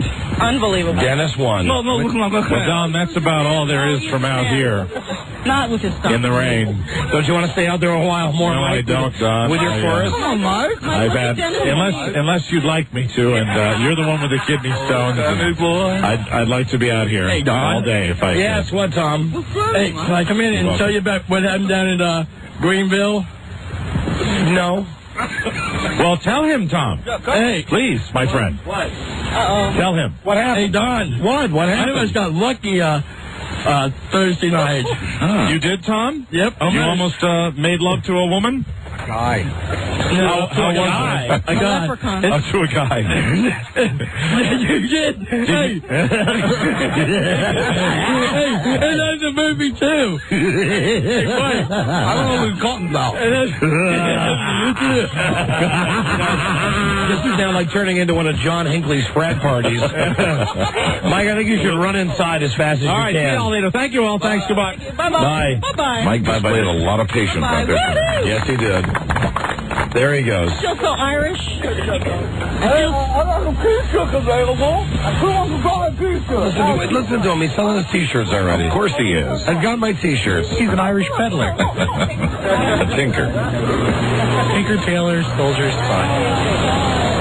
You know what's going on out there right now? What? Quality merchandising. I bet you Tom would sell a T-shirt, too. Unless they're still in the cab. Then Mohammed is the winner, isn't he? Yes, you don't he have is. the happy St. Patrick's Day. There's all kinds of pictures being taken out there now. Of course, people want to cherish this memory forever. Did anyone remember to thank the good-looking listeners who came by? Yeah. I think that we should thank I them. think Lisa just did. Although I don't think she called them good looking as you did, Rob. Well, I think they are. Look, it's Mike. Hey, Mike. Hi, everybody. Welcome back, Mike. Are you going to dry clean that jacket now? I just high-fived Tom. All right. Who wants a yeast roll? Fantastic. All right. How did we sound? Did we sound great or what? Listen, what can I say? But boy, yeah, they're loving you. The best St. Patrick's Day show ever. They really were all very cooperative. Thank you. Thank you very much. You know, I don't think I can do the rest of the show, though, if Tom is just going to sit out on the front lawn. Well, Tom, really busted his butt to get here, and I'll tell you, the group really came together once the orange cab pulled up. We were all very happy about that. Yeah. All right. Oh, God. Go home, Tom. Thank you all so much for coming. Go home now. What a wonderful concert it was. Goodbye, everybody. Good job. Delightful. And, of course, they want us to play that. Of course, they all have friggin' websites. Yeah, so go to all their websites and buy all their websites. Buy all their merchandise, and we will be right back. Number 1, Arbitron rated, The Don and Mike Show. Excuse me, Chief. I got something here you might want to see.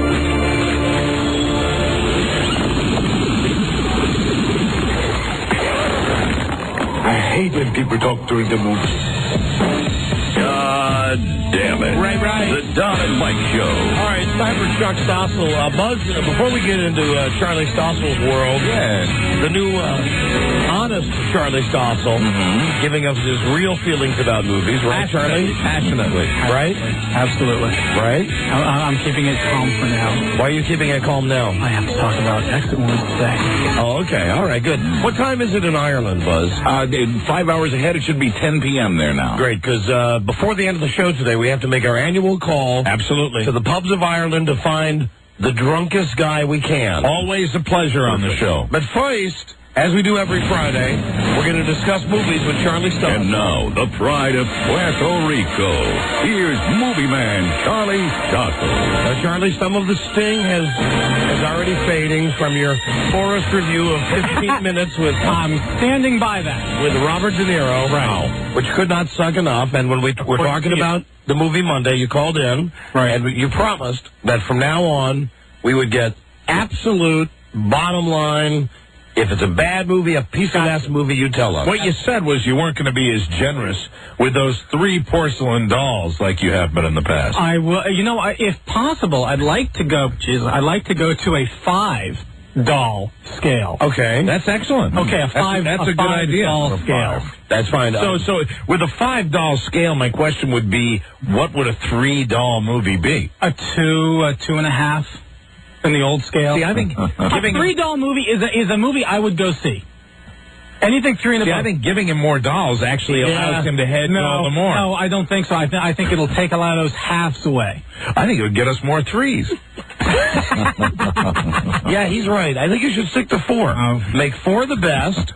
3 a movie you would go see. If you give a movie a 2, that means you wouldn't see it. If you give a movie a 1, it means it's a piece of crap. That's the scale. If you give a movie a 3, it's a great movie. Yeah, if you give a movie a 4, it's a triumph. It's an Oscar contender. Leonard Maltin's scale, he does 1 through 4, but also bomb. Now, you should reserve that. That's technically giving yourself 5 dolls. Or a 0. Or a 0, exactly. And don't be afraid to go out on a limb if there's a movie that you don't think we'll like. Right. That you like. Because I know that during my... I emailed Charlie sometimes, and we had an email going this week when we were discussing... who's that director? Jerry Bruckheimer. He's the producer. Right. He makes movies that... I love Jerry Bruckheimer. Critics hate his movies. It's like The Rock...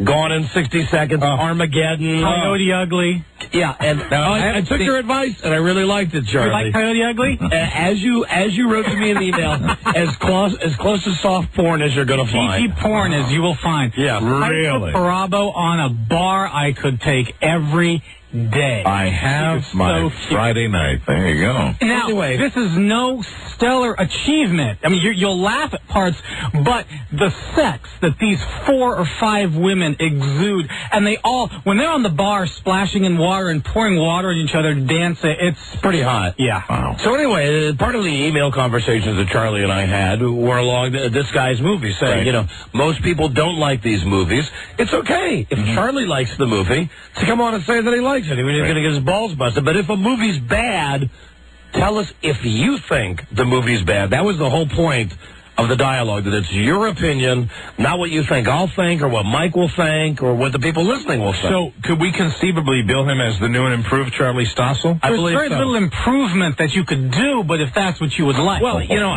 Charlie, it's always great to say new and improved in the broadcasting business. Done. Very good. Charlie, but one thing never changes. Nothing changes in this. You get mail. Yes, I do. And your letter today is from the pool cleaner. Deuce Bigelow again. Now, I don't pre-read him. Can't tell you if it's any good or not. He's ready to bore me. Dear Don and Mike, I was in Washington, D.C. last weekend when I ran into Charles Stossel and his new girlfriend, Stephanie, at the MCI Center. Ooh. You know, he doesn't pull any punches, though. He dives right into your open wound. Charlie graciously asked me to sit next to him and his girlfriend in his nosebleed seats at the hockey game. It was hard to see the hockey action because a huge pillar blocked 90% of our view. Charlie was bragging he was able to get these crappy seats by helping Lil Bobby sell the most Boy Scout cookies in Troop 69. See, the thing is, this guy works in all the people in Stossel's life. He's paying attention. Everybody. Apparently, Charlie had several young boys working with Lil Bobby in order to secure the hockey seats. In order to motivate the small lads to selling the most cookies, Charlie threatened to give each child a full bath scrubbing and a thorough rinsing if they did not pull their weight. Needless to say, these poor little kids worked their asses off in sheer terror in order to avoid the dreaded washcloth. Anyway, after the hockey game, Charlie boasted he was going to take the three of us to a fancy restaurant called the Iron Skillet. Charlie proudly boasted we could order anything on the menu. I began to order Eggs Benedict when I noticed Charlie nervously searching into his pocket to see if he had enough food stamps to cover the tab. To ease the situation, I simply ordered an English muffin and some ice water, which brought a sigh of relief to Forehead Boy. While having dinner with Charlie and his new girlfriend, I noticed that Stephanie was dribbling food. He's going over the line. Dribbling food down into her... Wait a minute, hold on. Dribbling food down into her matted chest hair. I would, you know what? Hold on. Due to the paralysis of the left side of her face. Don't get me wrong, Charles. She seemed nice with her Mona Lisa smile and her Bob Hope ski slope nose, which constantly drained mucus snot into her Caesar salad. Why are you laughing at that? He's hitting all the bases today. I'm sorry. I thought it was a sweet gesture the way Charlie was holding her discolored talons while simultaneously wiping her food droppings and mucus fluid with the other hand. Over the line. He always does. I would like to know. These kooky kids were getting along great as Charlie stroked her reddish, straw-like hair, which came out in sweaty clumps, and also massaged her varicose veins, which resembled the Rand McNally road map. Oh, my God. After dinner, Charlie suggested we go to a nightclub to do some dancing.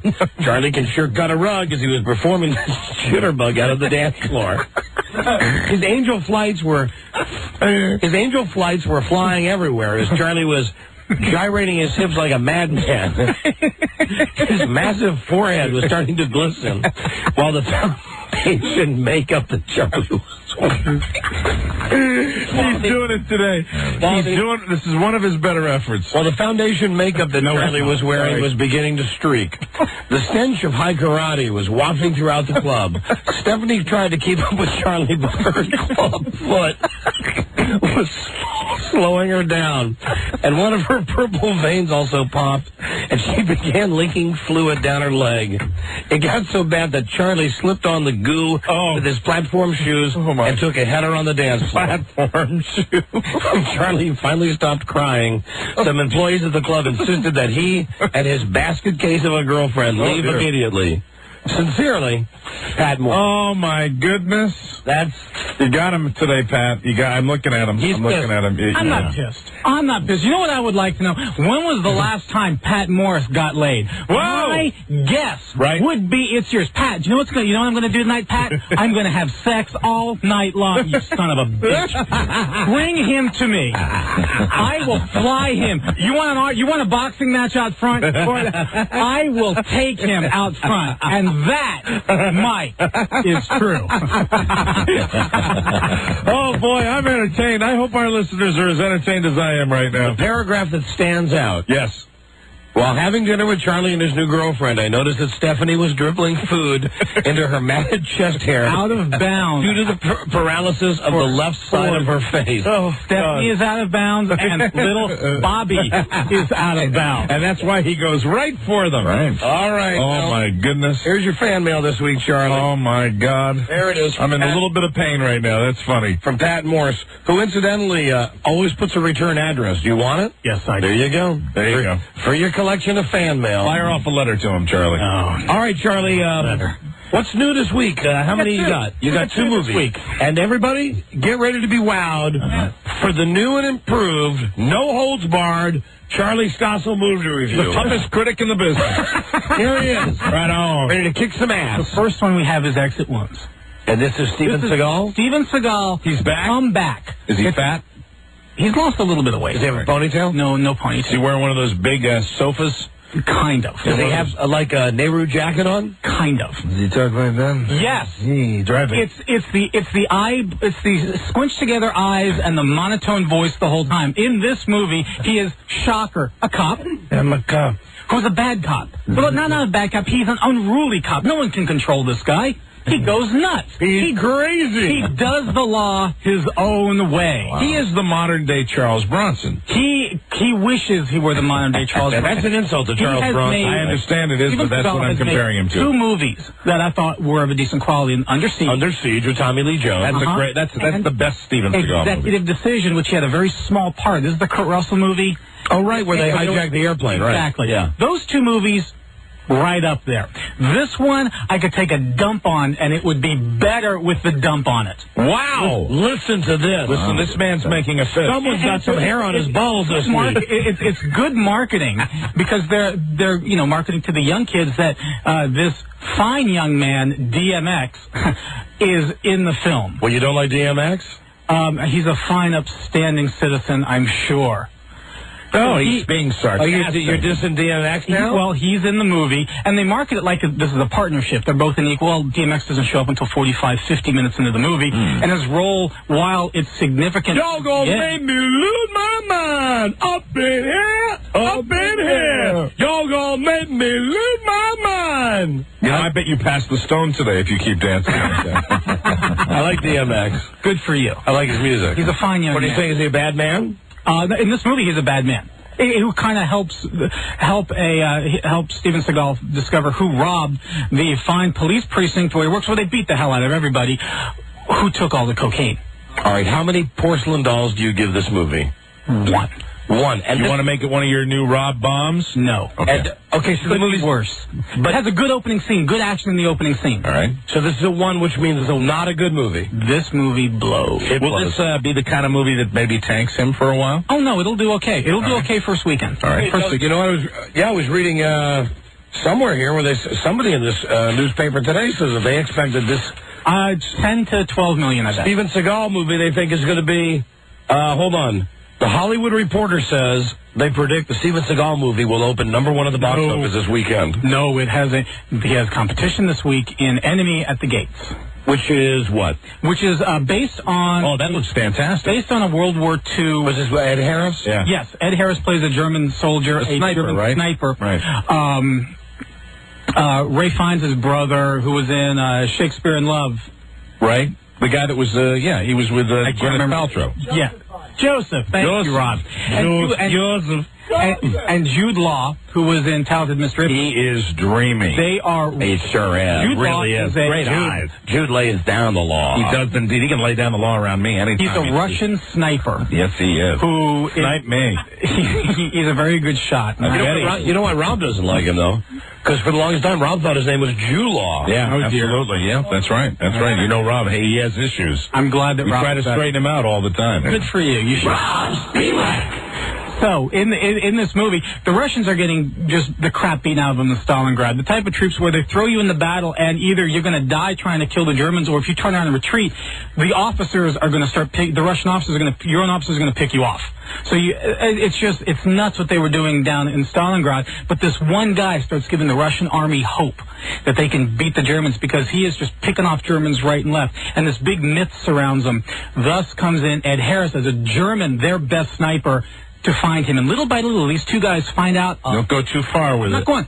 They find out more and more about each other to what is eventually they want to meet each other. Okay, hold on. Now you get and I'm stopping. The tedious plot summary here. Good photography. Now I watched the trailers of this, and you didn't take that one little step into it. It's not Saving Private Ryan as far as the realism of the war, but it ranks right up there. It looks loaded with World War II special effects, especially at the beginning. Again, like the first hour or so, it's really into the action. I would say that if you like U-571, if you like a movie like Sergeant York, which this really is a lot like, you will like this movie. I was thoroughly entertained. What if you like a movie like Sergeant Bilko? Not quite. With no Steve Martin appearance. Okay. All right, how many dollars you give this? A good 3. 3? Absolutely. I would go see this movie. So to translate, this movie, Ed Pollock, it's a good movie.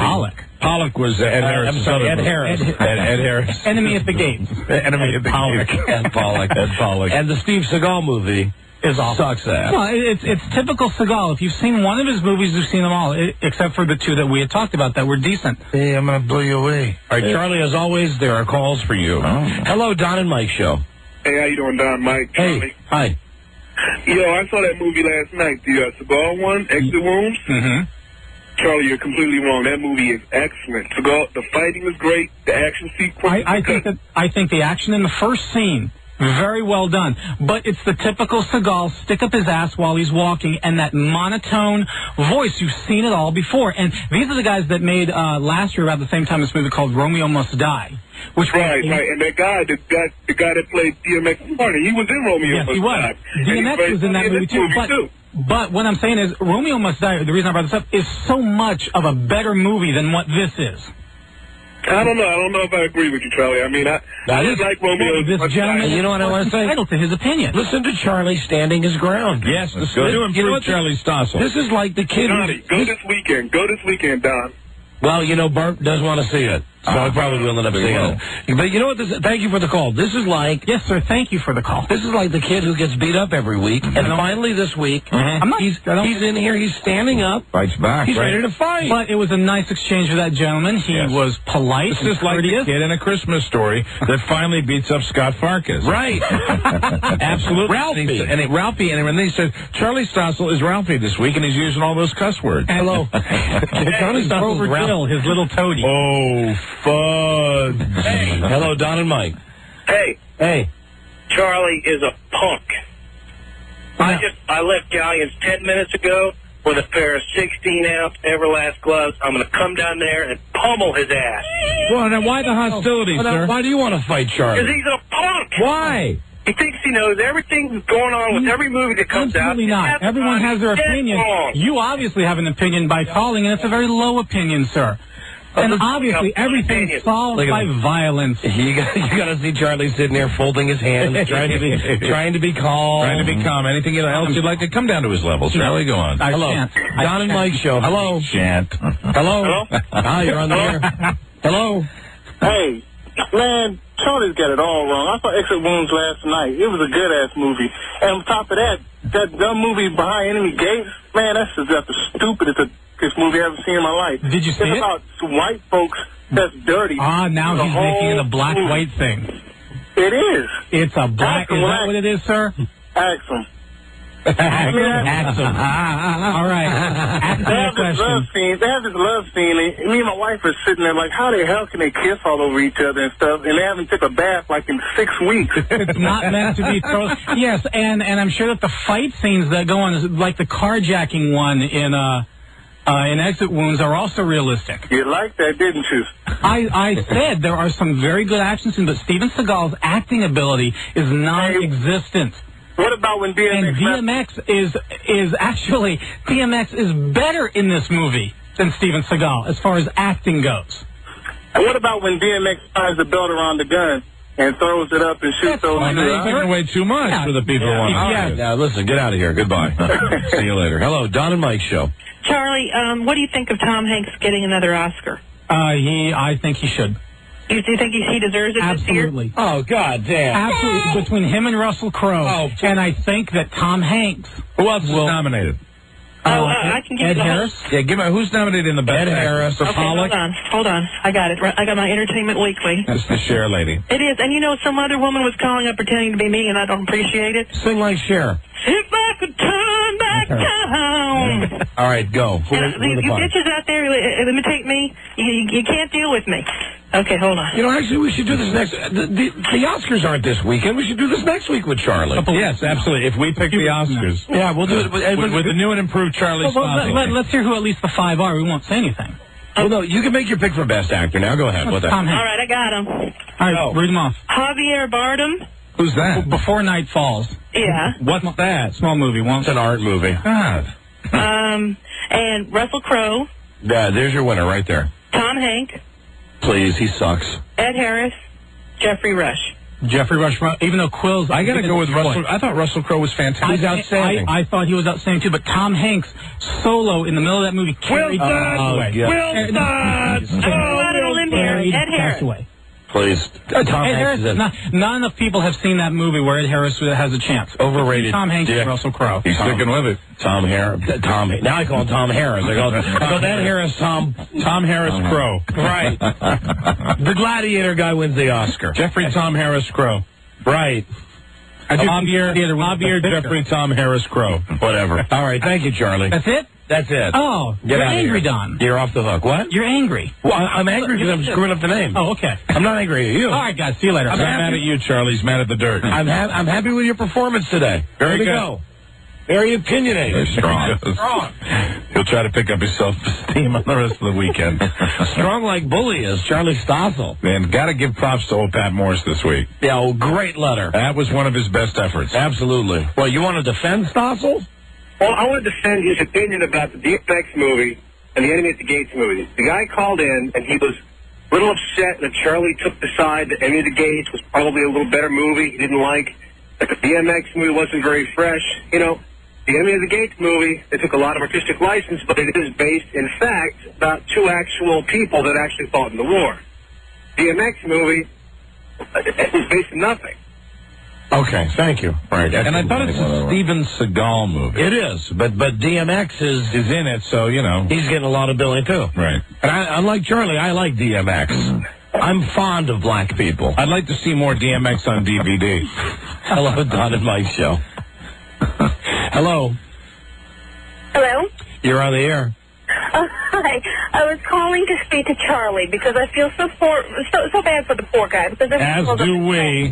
Oh, every week we feel awful that you people put him through this. Well, I was calling to let him know and to let everyone know I, too, saw the Seagal movie and it sucked ass.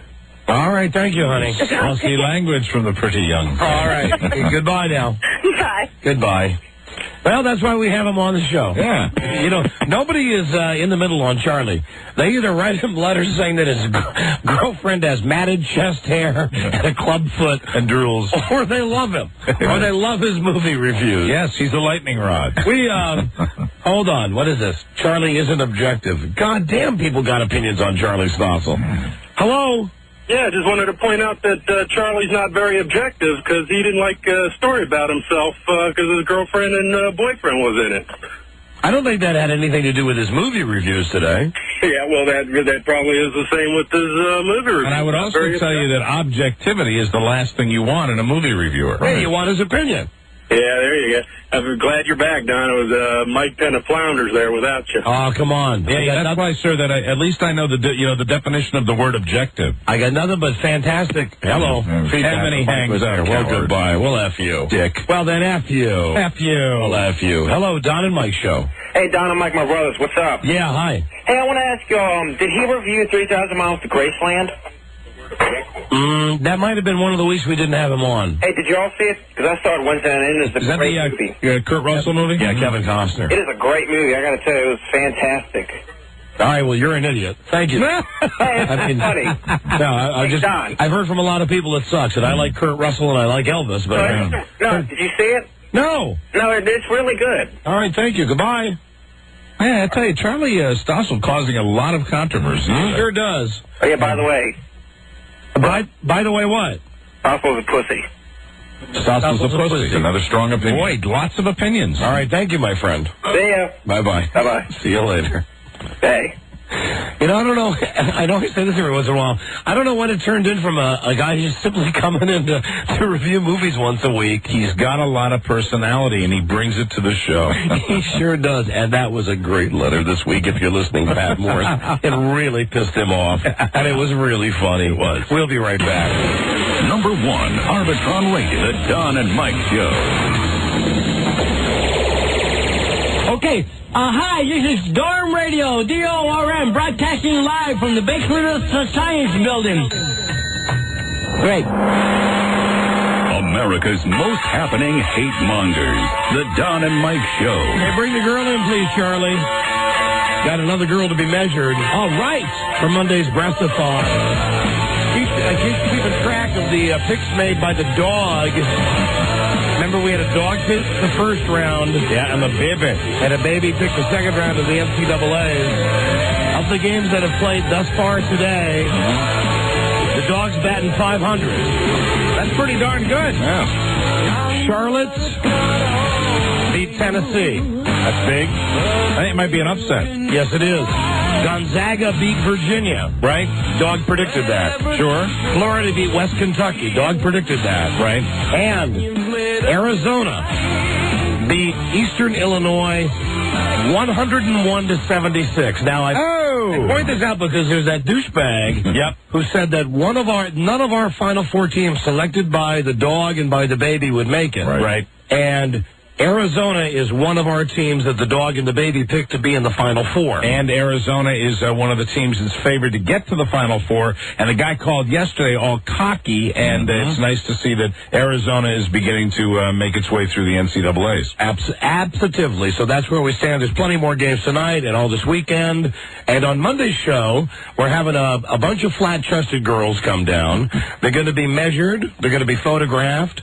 And they're going to start taking an herbal remedy called New Bust, and they're going to take it for 30 days, and it grows breasts. It makes the breast the cup size bigger. Right? Yeah, you can grow your breast 8-9 cup sizes by just taking this product. Well, maybe at least the cup size. Right. And it's a 3-month experiment with the girls taking the pills, and they'll be coming in once a month to be photographed and to be measured. And of course, Lisa's not doing it as she had said she would, and Lane is not doing it as she said she would. Right. But as it turns out, there's plenty of regular, good old-fashioned girls who listen to the show who want to participate. Very good. And here's one of them right now. Hi, what's your name? Mary?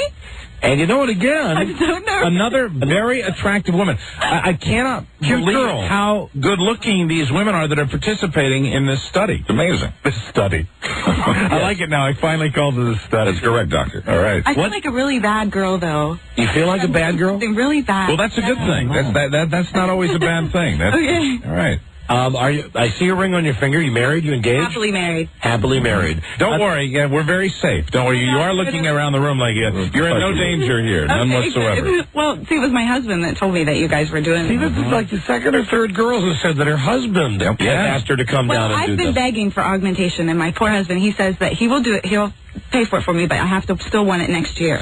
So that's the way it goes. You see, when a woman will come in and say, "My husband told me to come down here," it's a difficult thing for us to envision that you're sitting down there having dinner with your husband and goes, "Hey, I heard Don and Mike talking about big boobs. You ought to go down there." I mean, that's just kind of it's interesting. But if you're always talking about wanting to have bigger breasts, then that makes a little bit of sense. Yes. Right. What size bra do you currently wear? A 36B.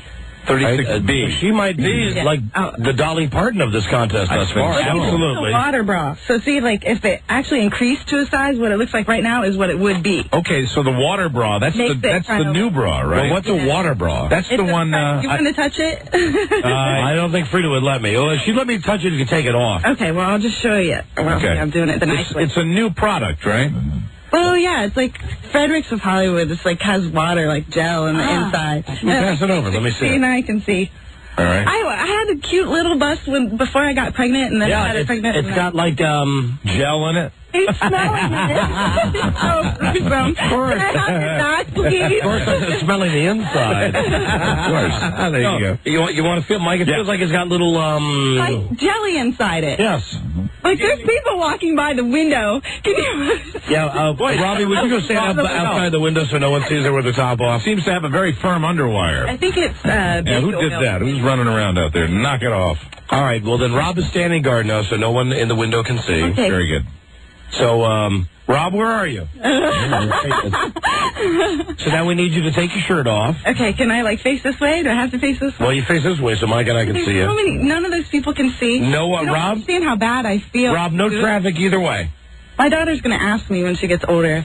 You told her you got a breast, your nice, big, beautiful breast through an experiment. Now, do other members I'm walking by. Ma'am? No, Rob, Don't laugh at me, okay? Because I'm very self-conscious. Don't calm down a little bit. Do other members of your family have big breasts? No, we're all small busted. Okay, all right. Let's see what happens. So it's everybody in the family. All right. Okay. Now, now look at this. Why would we laugh? Well, see, look. No, that is not a laughable set of boobs. Before I had the baby, they were like this, right? And then after I had the baby, and they were small, but they were cute because they were perky. Now I have 2 fried eggs hanging on nails. And they're...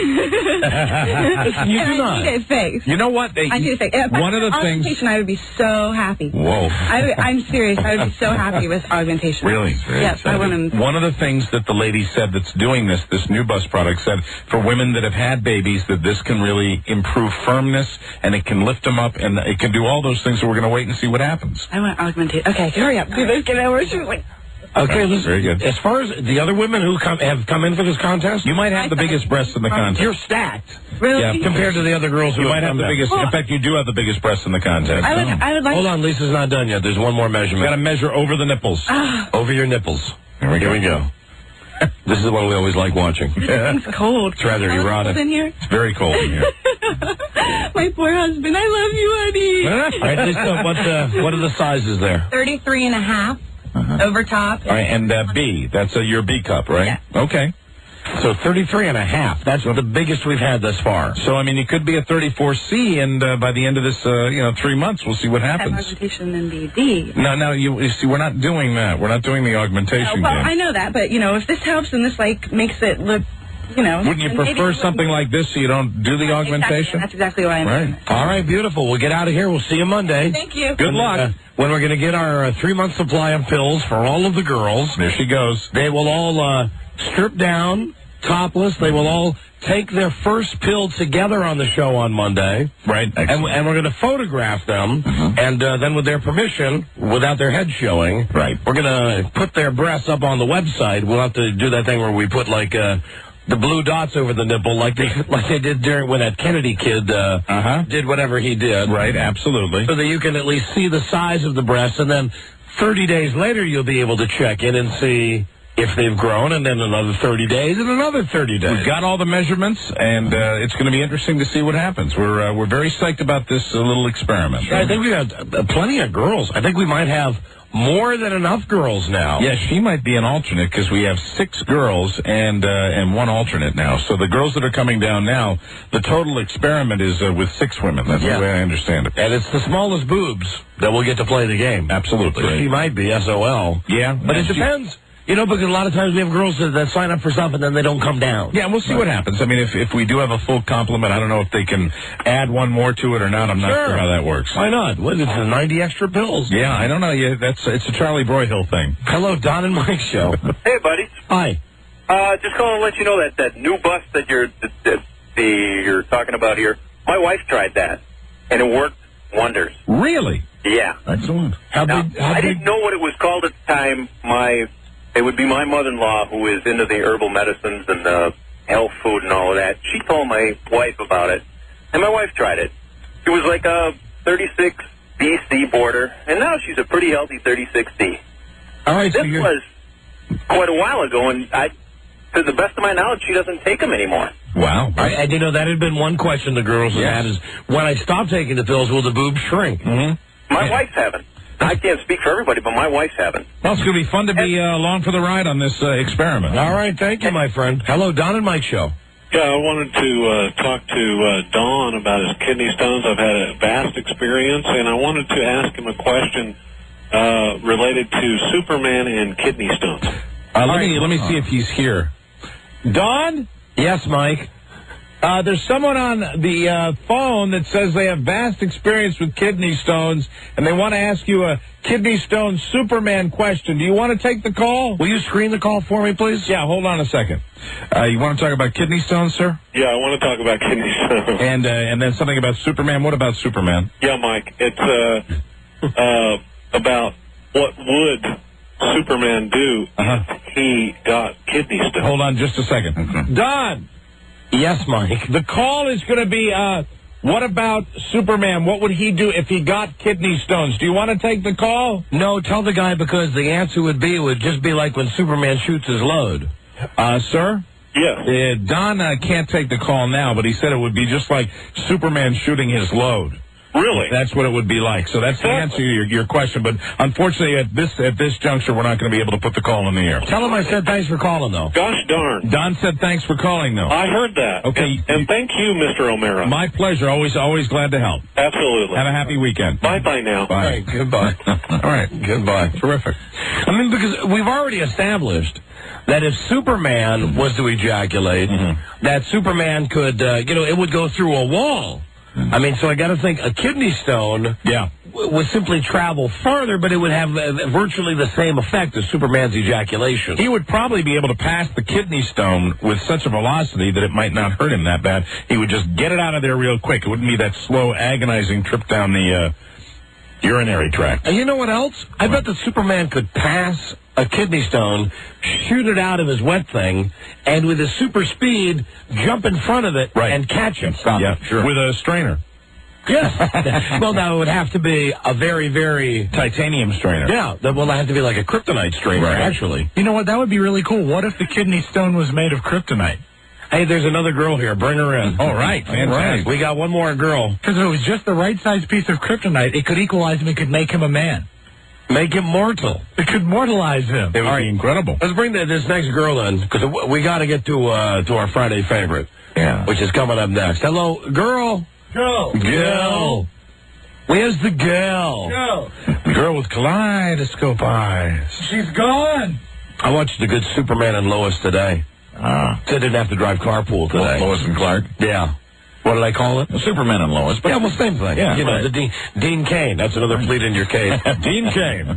It was one where, as a matter of fact, Superman's talking about knocking up Lois Lane, because now they're married, and Lois knows that he's Clark, right? And they're concerned about what Clark's sperm might do to Lois. Very cool. Yeah. Although they don't bring up the question of, Superman ejaculating inside Lois and possibly, like blowing holes in her. Yeah. And that's probably a little too sensitive for them to address on this show. Only on this show. Hi, what's your name? Come here, step up. Step up, please. Alex. Alex. Hi, Alex. Another pretty woman. And another sister. Thank you. Absolutely. I like this. This is a multiracial contest we have. So experiment, excuse me. I've listened to you guys since 1985. Oh, Jesus. Wow. You for ages. That's a long time. I know. I love you to death. Oh, we love you. How old are you, honey? 30-ish. 30, all right, 30-ish. 30-ish. Gotcha. Nice. What size bra do you wear now? 34A. Another 34A. You'd be happy going up a size? Well, I wear it because that's the smallest size they make. I see. So you're looking to get a cup or maybe a cup and a half out of this. Definitely. Just like a recipe. I'd love to. All right, well then take your shirt off, please. And we'll see what's happening. You know, the way I think we're going to have to do this on Monday is if we have too many girls, the smallest girls are going to be the girls who are allowed to participate. Yeah, it's sad because we wish everybody could participate. It would be wonderful. Okay, she's taking off her shirt now. And she's another cute girl. I mean, really, this contest, and I keep calling it a contest, it's not. It's an experiment. It's an experiment, is just filled with gorgeous women. Well, I hope it works on me. We do, too. Absolutely. We'd like nothing better than for you to be happy. Once again, it's a little cold in here. Absolutely. Now they look very perky. Okay, now you got to lift up your shirt, though. All right, here we go. Yep, lift it up. Here we go. Surprise. Lift it up all the way. Come on. There they are. Well, now, very nice. You know what? Okay, they're small, but they're nice. I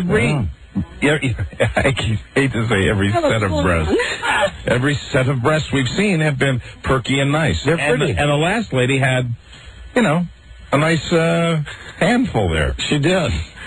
Lisa's now measuring around the nipples. And Lisa, what are the measurements there? 30.5 underneath and over across the nipples, 32. 32A. Hey. You might be one of the smallest. You might make the cut on Monday. Good luck. Come on down for Monday's episode. Very good. It was very nice to meet you. Nice meeting you, and thanks for listening for so long. Thank you. How did you find the experience? Embarrassing. Very good. Oh, no need to be embarrassed. Don't worry about it. Are you married? Yeah. Yeah? What did your husband think about you? Get back on the microphone for a second. What did your husband think about you doing He this? wanted me to run up here and get it as quickly as possible. Very good. It's another married... It's the married guys who are telling their wives, go take this herbal pill. Now, did he suggest it, or do you always talk about wanting to have bigger breasts? Well, we always talk about it. You always talk about it. Okay, that seems to be the theme. Who talks about it more, though, you or him?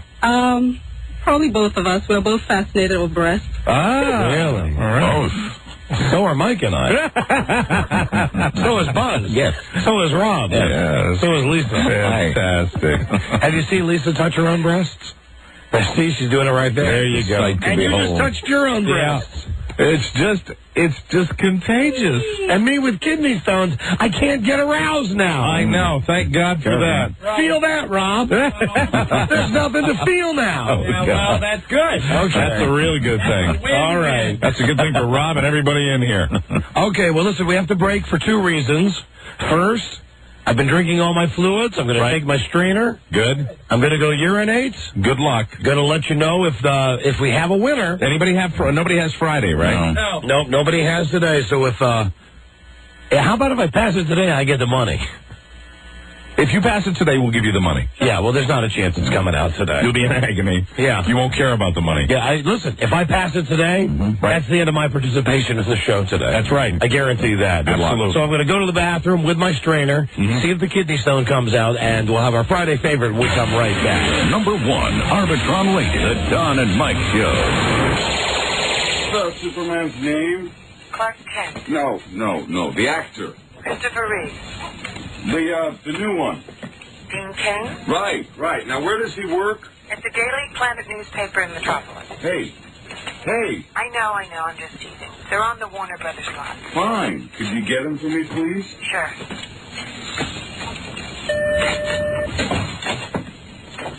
Dean Cain and Kingsley. Listen, I just wanted to call you, congratulate you on the People's Choice gig. It's another Fleet near Cape.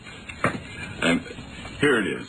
Bottom line. Al Hairlift Hartman. You don't want this guy. You can't understand this guy. You don't want to be introduced as Superman, do you? Whereas I, your biggest fan, will be able to announce you as Superman.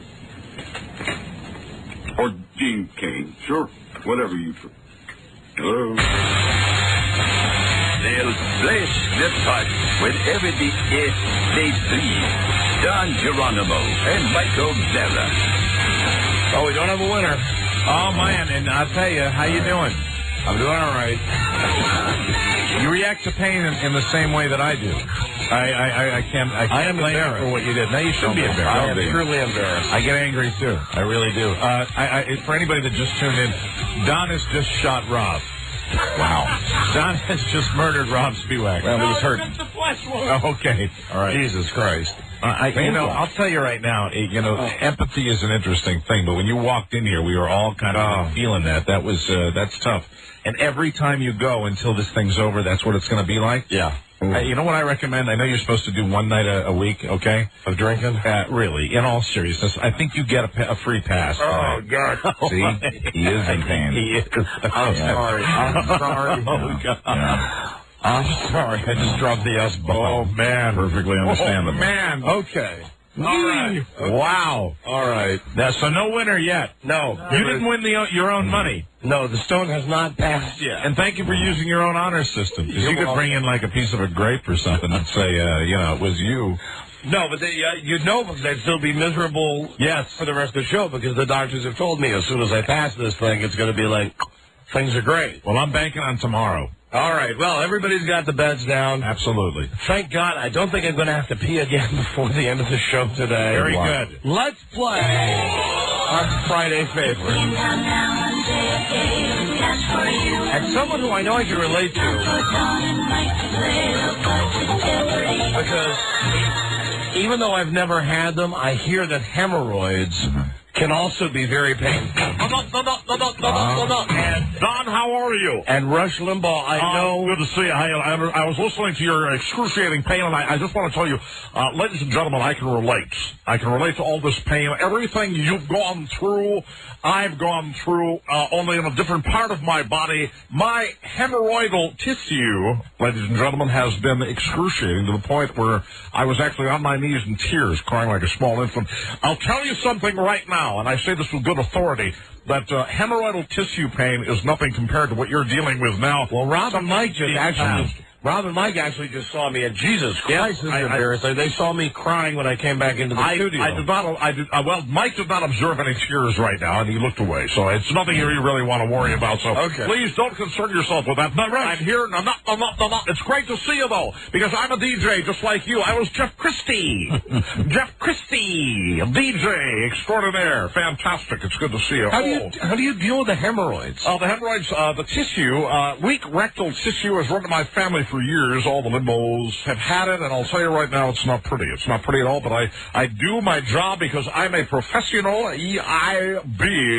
The EIB, excellence in broadcasting, makes me forget all about my hemorrhoidal tissue pain. I will tell you about the one on the right side, which, ladies and gentlemen, at last check, is the size of a small BMW automobile, and I'll tell you, it is such pain that every time I try to pass one of my king-size BMs, I am in the kind of agony that makes me scream like a little girl at a soccer game. I'll tell you right now, it is agony that I don't wish you or your family to go through. My hemorrhoid is so large that, of course, I'm told that I would not be able to burst it, because that would result in more complications. And I'll tell you right now, I'm not into being septic. I don't wish to become septic. Hey, Rush, how many BMs a day do you have? I'd like to talk about my BMs if I could, ladies and gentlemen. They're huge. They're enormous, and there are 4 BMs a day in the Limbaugh household, and they're not from anyone except me. Giant BMs that are so large, I say they rival certain breeds of horse and also certain breeds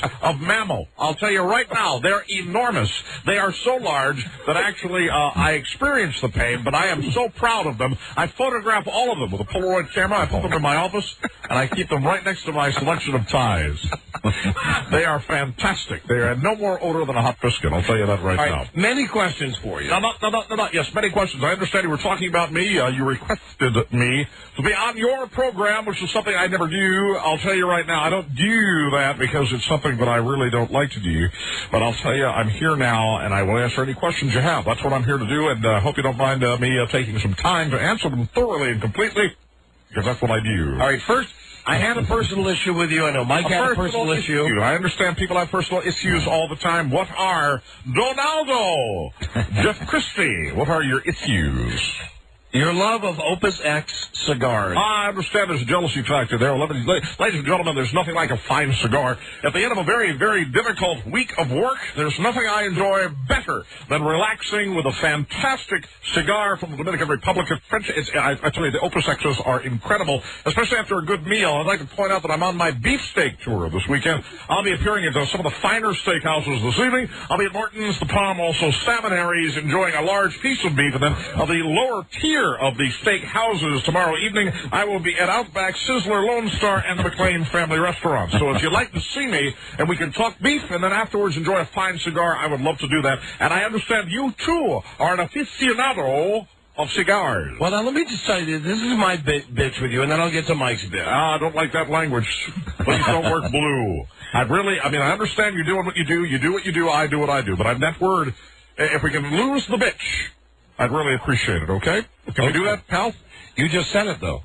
I said it as an example. I did not say it. I did not say it as me saying it. I said I'd just like you to lose it. I was using an example. Lose what? Lose the word. And now, what's the word? Let's just go, pal, with the B word, okay? It's not the kind of blue language. It's not what I do. It's not what I do when I speak to large groups of people in stadiums all across the country, and it's not what I do on my radio show. I'm E-I-B. Oh, that right roid. Okay. That right roid right now, oh, there's just a bit of blood. Okay, let me tell you why I'm pissed. Then I wear pissed. navy blue suits. Hey, listen, could you actually put a cigar out on your hemorrhoid? If I did that, I would probably be in more agony than passing that stone you're trying to pass. I'll tell you right now, if I tried to do that, not only would it result in a horrible infection, because down there, need I say, ladies and gentlemen, that if you do it down there, and you get anything working down there, you're going to get all sorts of bacteria. I'm not a medical professional, but ladies and gentlemen, I know what pain is, and I know what infection is. I really know what infection is. Back in the days of Jeff Christie, when I was a disc jockey, there were times that I would pick women up on the phone.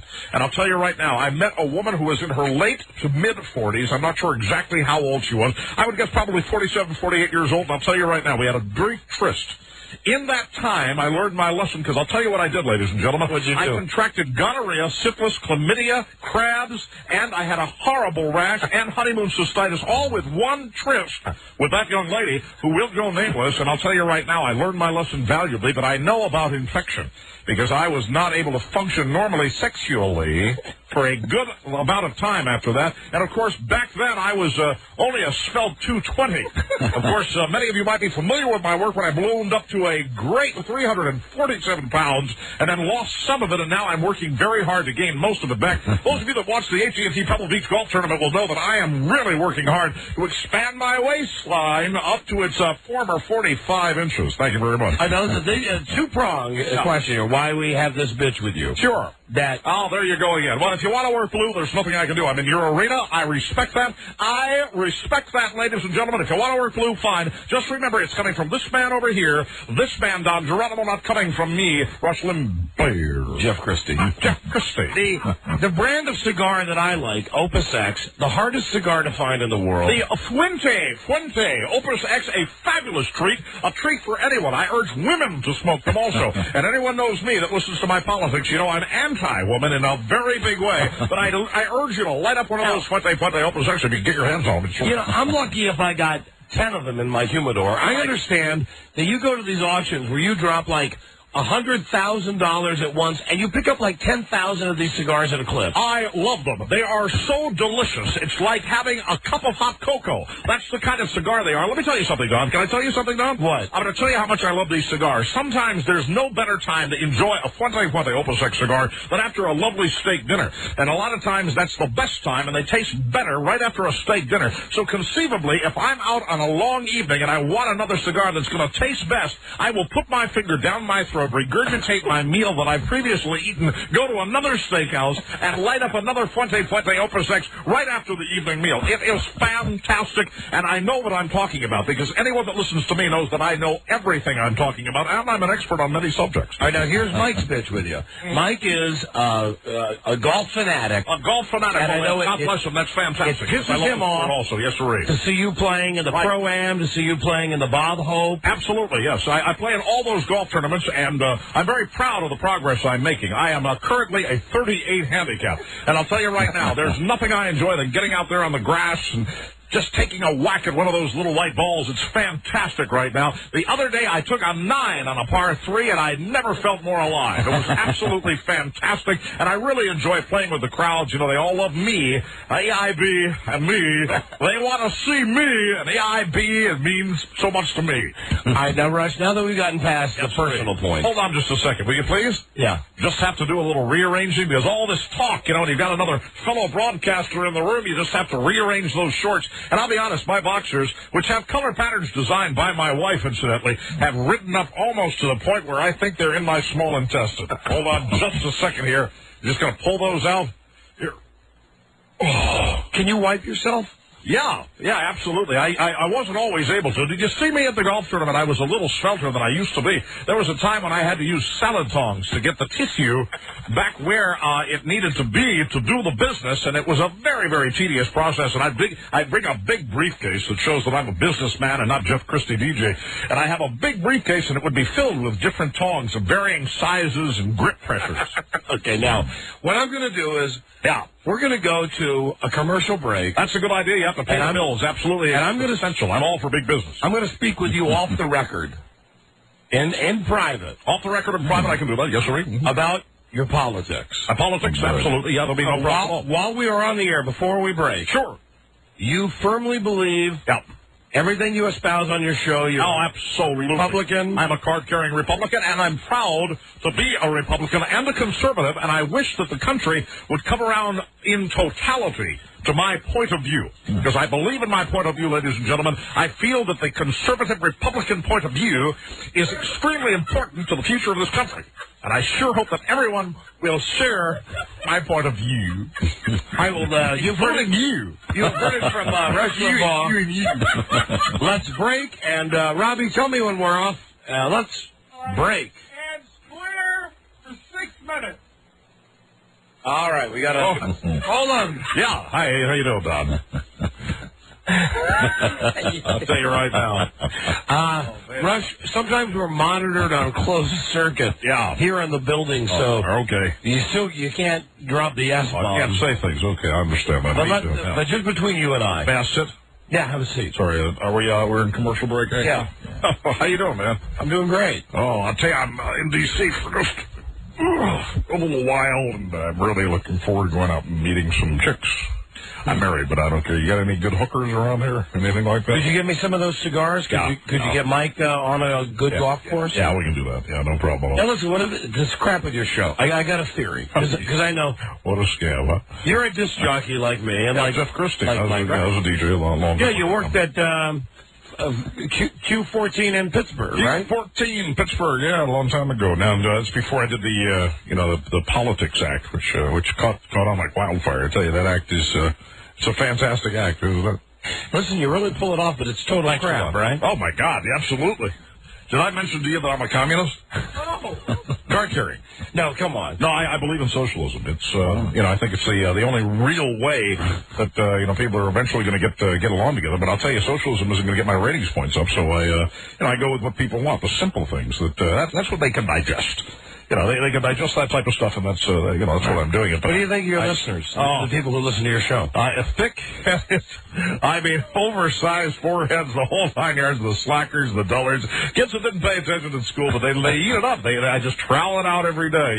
George W. And I trowel it out, and they just eat it up. They lap it up. And you know what I like the most, and what makes me feel extremely powerful, is that they actually parrot what I say. If I say it, they're going to say it to other people, and that just it's enormously gratifying, but there's a tinge of guilt that it's not the real me, that it's really just a bunch of crap, which it really is. I mean, it's a book, it's a handbook. I actually wrote a business plan. This is the kind of personality I will be. And it's amazing to me how dumb people are to believe it. I've been doing it for years, and the best thing for me really is when we're not in power. You understand what I mean? When the Republicans are not in power, it's better for me to have somebody in there that I can just target. And now with the Republican Congress and the Republican Senate and the Republican presidency, I tell you, it's really driving me nuts. I wish I was doing the Democratic guy. You used to bang. How long, Rob? 2 minutes. All right, we got 2 minutes. All right. Just tell me this. You used to go real hard on Clinton, but really... Yep. Oh, he's a good guy. In truth? Oh, fantastic human being. You've met him, right? Met him 2 or 3 times, and, I can't tell him what I do. That would be, blowing the act, and he would know that, and I couldn't do that, but I'll tell you, I admire him more just about than any other president we've ever had, and I especially admire the fact that a guy can get laid in the Oval Office. I think that is, you don't have presidents that can do that. Nixon never did that kind of crap. And, Nixon was so paranoid, he never got, got laid. And here's a question I know Buzz would like the answer. Sure. Hi, how you doing, man? How you doing, Ryan? How's it going, man? I'm good. When do we come back from commercial? How long, Rob? 1 minute. 1 minute. Okay. And I'm not. Yeah, I'll turn the whole thing on. I'll stand up again. You ever smoke weed? Oh, God. Weed. I used to. I don't anymore. But I got some right now. You want some? Oh, no, I got to stay away from it. Okay, all right. I'm off it. Okay, well, yeah, I do. I'll tell you right now. But I shied away. Hold on, let me look at my briefcase. Hold on a second. Nope, there's not. No, I don't. I'm not carrying. I'm not holding. Do you got any Vike? I have some prescriptions. Here we go. Let's see. What do you got? Ativan, Vicodin, methadone. Look at that. I got my methadone. You got speed? Nope, no speed. I'm not on that. I ate that up. I knew I was coming on your show. Absolutely. Rush, we're back on in 10. Okay. Robbie, give me the countdown. All right, let's dupe them. We're back with our guest, Rush Limbaugh. Hello, how you doing? It's good to be back here, and I'll tell you, we were just talking some politics, and ladies and gentlemen, he's a misguided individual on a lot of subjects, but there is help for this man. I think he can come around to the point of view where he can share the conservative philosophy that's going to make this country powerful once again, and I'm very confident that you'll get on the George W. bandwagon and join us for a great leader and a great Republican Party, Don. Now, Rush, I know we've just done a commercial. We got to do another one in 1 minute. Let me ask you, Absolutely. Very briefly. Whatever you want to do. On this show, we have no problem telling some of the people who listen to us we think that they're idiots, but as long as they're listening, it's fine. Generally, we love all the people who listen. Sure. How do you honestly feel about your listeners? I'll tell you, it's a love affair that's gone back a number of years. And my listeners, I think, not only the best educated and most intelligent listeners in radio, but also the best participants in radio and the politest listeners. They are so incredibly polite. And I'm not sure if politest is a word, but I'll tell you right now, their manners are impeccable and their politics are flawless, and most of them have a good point of view. But I will tell you that I will welcome the opposing point of view if it's done in a courteous and open way. I love my listeners. They're the best, and I'll tell you, we're all going to make this country great. And final question, 30 seconds before we have to go to station ID. Fire away. Your thoughts on Bill Clinton, please, your honest thoughts on Bill Clinton as a president. Let me say I'm glad the crook is out of there. He's a man that I just, ladies and gentlemen, have very little respect for, and I think anyone that has followed his career in the Oval Office would agree with me and know that he is not the kind of man that should be leading the United States of America. He's a criminal, in my humble opinion, and I've gone too far, perhaps, but I've got to say it, ladies and gentlemen, it's true. We got a break, Rob? Yeah, we got a break. We got a break. Rob, give me a countdown. Looking forward to coming back, absolutely. All right, our guest is Rush Limbaugh. We'll be back. All right, we've gone to break again. How was that? I love my listeners. Amazing. What a bunch of crap. Okay. Oh, trowel it on. Hey, listen, would you mind playing this game, Low Budget Jeopardy? Yeah, I gotta blow out of here. We got some lovelies that are coming down to the hotel for cocktails, but I can do what you need. Yeah. Okay, well, we're gonna play this game, Low Budget Jeopardy. What was that? That was just a happy pill. Oh. A ground-up happy pill. Oh. Yeah, no problem at all. Okay. All right, fantastic. Gotcha. How come you're so fat if you still take all these pills and stuff? I eat tons of food. I love my food. I really love my food. Not steakhouses, though. I like to, you know what I really like to eat? What? Well, okay, need I tell you? I like to eat at the Y. Oh, yeah. I love to eat at the Y. As a matter of fact, it's my favorite sexual activity. I could eat all night long. Okay. That's what I really like, eating. All right, Rush, we have to do a hard station break now. Hold on, we're coming back on. Robbie, no problem at all. We are back in 5, 4, 3, 2... Rush, we're back. 5 seconds for local stations. Would you please identify this as the Don and Mike Show? This is the Don and Mike Show. Misguided, but very funny. Thank you, ladies and gentlemen. We'll be right back. We'll take the first 2 calls for Low Budget Jeopardy at 877-365-3636. Number 1, Arbitron rated, the Don and Mike Show. When I open the curtain, I see this gentleman sitting on a service cart, sitting down, with his pants down to his ankles. This is Sam Huff. Relieving himself. And I said, sir, this is not a bathroom. This is Sam Huff. Sir, this is not a bathroom. Imagine a small room and a grown man defecating in that small room. This is Sam Huff. All over. Imagine that smell. This is Sam Huff. You can't hide it. It was very bad. Very bad. Very bad. Women love their penises. Don and Mike. We're back. Hi, we're back on the air now, Rush. It's good to be back, Don. I want to thank you, if I could, for having me by, and it's great to be here, and I understand your politics are a little shaky, but I'm still honored, and it's a privilege to come down to one of the lesser networks.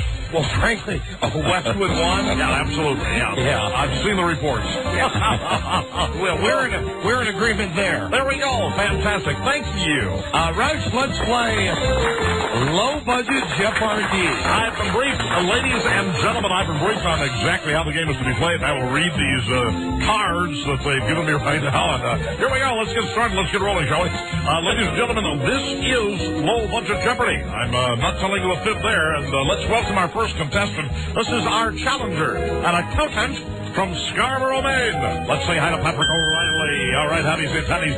Hello. Top of the morning to you. Hey, Pat. And now entering the studio is a returning champion. It's a woman. She's doing very well for herself. How do you feel about that, Rush? Have the woman. I think it's a miracle. She's a paint store clerk from Reno, Nevada. Let's say hi to the lovely Adele and Kim Phelps. Hey, Kim being our returning low-budget Jeopardy champion, how has it changed your life? Not at all. Not at all. That's a good, honest answer, Kim. And let me tell you something. Honesty goes a long way in this society. And now, without further ado, let's please welcome the host of Low Budget Jeopardy. I urge Patrick and Kim not to skew with LQ. And please welcome Alex Geronimo. Thank you, Rush. Thank you, Don. And Rush, I can tell everybody after talking to you during the commercials, I know how important honesty is. To you. Oh, yep, the most important thing in the world. The honesty is what's gotten me where I am today, and ladies and gentlemen, I don't think I'm telling any fib here when I say that honesty is the best policy, and I sure hope that everybody lives their life like that. Kids, don't forget that I live with my mom, wearing a clip-on tie, suit by Mr. Guy. Call me Alex, unless we're playing the game, and then it's LQ or Quizmaster. We'd always call him Deep-Fried Dittos. Right, Jeff Christie. Rush Limbaugh. Absolutely, like the DJ work. Yes, I do. And here are your categories. They are. All right. Name that Major League Baseball training camp state. I could do that very easily. I like the Great American Pastime, which I still refer to baseball as. I realize a lot of people are pro-NFL and all that, but I love baseball. It's the Great American Pastime. Name that St. Pat. St. Pat. Hey, fantastic. That's a great idea, and that's tying it into the holiday, which I think is a wonderful theme. How's your kidney? Plastic surgery. Plastic surgery, have none, need none. Through diet and exercise, I have been able to transform my formerly bloated body into this svelte 280-pound man it is today. New on home video DVD. Love video, and I love DirecTV also. Let me guess, is your favorite channel 596? Of course not. I think I know what that is. That's pornography, and I don't support that. I don't think it belongs on television. I think what I really enjoy watching are some of the news programs, CNBC, MSNBC, VCBC. Why don't you just between us? Sure. Can we go to closed circuit for a second? Absolutely. Let me take the mics out of program. Right. Hold on a second, so they can't hear us. Hey, can you hear us, callers? Hello. All right, are we off? They can't hear us. What's your problem? What's going on now? What's going on now? Well, what channel? Do you watch pornos? Oh, God, yeah. I watch Vivid TV. You watch that one? 596? It's got a double feature. You can actually go 3 hours and get all of it. I watched Buttman in Barcelona the other night. It was fantastic. They had these young streetwalkers that they brought right up to the hotel room, and oh, my God, it was something special. All right, let me go back to the caller. Sure. Okay, are you guys there? Hello? Yeah. Hey, we're back. Okay, we're back with Low Budget Jeopardy, and it's a pleasure to be here playing the game. Your categories are name that Major League Baseball team training camp state. Very good. Good name one. that St. Pat. Rock and roll dog. Plastic surgery. Oh, boy. New on home video DVD and states and capitals. States and capitals, highly educational. Tim, you're a girl. We like girls better than boys. We'll start with Yee. May I have new on home video for one? Yes. Stars Brendan Fraser. I have no idea. Patrick, it's your opportunity to steal. Here's a good chance right out of the box to get the game rolling. What is Tapeheads? Oh, I'm sorry, Patrick. A missed opportunity there. Yes. Tapeheads. No, that thing with, what's her name? Bedazzled with Elizabeth Hurley. Good news for you, Kim. That means you're in control, and you are the returning champion. Here's a chance for you to go again. Go again, Kim. Name a video for two, please. Stars John Travolta. Oh, God. I know this, but... Another swing and a miss for Kim, but now we're going to go back over to Patrick and see what Patrick can do. Patrick O'Reilly, what do you think? What is Lucky Numbers? Oh, you got that one right. Lucky Numbers. $2 for you, Patrick. This is a golden opportunity for you to take charge. Now, select again, please. New on home video for 3. Stars Michael Douglas. What is Princess Marno? Your 15 minutes of fame is over, Patrick. We're going to go over to Kim and see if she can get control of the board again. No. I'm going to show you. You say for Kim. What is it? Thunder Boys. Thank you, Lord Quizmaster. Back over to Patrick. Let's see what he's doing right now. Go ahead. Let's try name that Major League Baseball training camp state. Okay, state. The state that the teams train in. Okay? The state the teams train in. Very good. New York Yankees. What is Florida? You are correct, absolutely. The Yankees, the Pinstripes in Florida. All right, Patrick, select again. How about name that Major League Baseball training camp state for two? Chicago Cubs. What is Arizona? $2 for you, Patrick. Fantastic answer. Not everybody knows that. And now select again, please. How about that same one for three, please? Los Angeles Dodgers. What is Arizona? I'm sorry, Patrick, you've missed that one. And let's go over to Kim and see if she's got an answer. What is L.A.? No, Kim, I'm sorry. That's where they play during the regular season. They train in Florida. Florida, yeah, a wild card there. You would think because of the proximity that they'd actually be playing in Arizona or perhaps in some parts of Southern California. Big question, Rush. Yes, sirree. And that means, Patrick, you are in control as we roll along here on Low Budget Jeopardy on the DIM Broadcasting Network. What's that? Donnie Mai. How about take my namesake category, name that St. Pat for one. All right, name that St. Pat. Host of Wheel of Fortune. Who is Pat Sajak? $1 for you. I'd like to point out right now that's $6 total for Patrick Kim just watching, but she does have a previous total. Name that St. Pat for two, please. Coach of the Miami Heat. Who is Pat Riley? $2 for you, Patrick. Very good. That's an $8 total for you. Kim just watching. Go again, Patrick, please. Okay, Kim, we're going to go for the sweep there. 3 for St. Pat. Co-star of Everybody Loves Raymond, this See You in Toledo was the worst guest we've ever had on our show. She tried to get us fired. Who is Pat Sajak? An opportunity has arisen for Kim Phelps of Reno, Nevada. Kim, what do you have for us? Who is Patricia Healy? I wish I could give it to you. Swing and a miss, unfortunately, Kim Phelps. Patricia Heaton. That's right. Heaton. As we play electronic pong, the ball bounces back into Patrick O'Reilly corner. Go ahead, Patrick. I'll try states and capitals for one, please. All right, it's the capital of the great state of Montana. What is Helena? $1 for you. Good answer and a good geographical location, Patrick. Select again, please. No. States and caps for two. No. South Dakota. What is Pierre? Yes, although you pronounce it Pier. Yes, it's not Pier? the fruits, it's the pier. Pier. Very good. Is it pier or Pierre? It is Pier. Absolutely, I'm with you. All right, Patrick, select again, please. States and capitals for three, please. North Dakota. What is Bismarck? $3. I'll tell you something. We may have a new champion in our hands right now. Patrick O'Reilly is blazing a trail. Select again, please, Patrick. I'll try plastic surgery for one, please. All right, the last category on the board now. Last category on the board. In the year 2000, this was the most popular plastic surgery procedure for women in America. What is liposuction? $1 for you. I'll tell you something right now from Scarborough, Maine. You have done your homework, Patrick O'Reilly, and I want to say salute to you. Salute to you, too. Thank you very much. Now it's time for you to select again as we move through the last category. Plastic surgery for two, please. In the year 2000, this was the most popular plastic surgery procedure for men in America. What is penile implants? I've had mine about 7 years. It is still working beautifully. Kim, your chance to steal. What is liposuction? No, nose reshaping. I'm afraid only one more opportunity for you, Kim Phelps. You're going to have to go back to normal person land. All right, Patrick. Patrick, your chance to regain control. Go ahead. The last one on the board, plastic surgery for three. All right, in the year 2000, this was the second most popular procedure, plastic surgery, for both men and women in the United States. What is a facelift? No, Kim, here is the opportunity. It's the last one for you. I sure hope you can grab it and run with it. What is an eye job?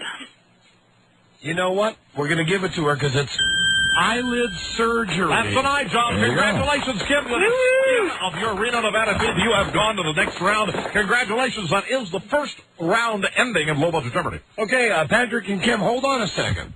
Okay? Kids?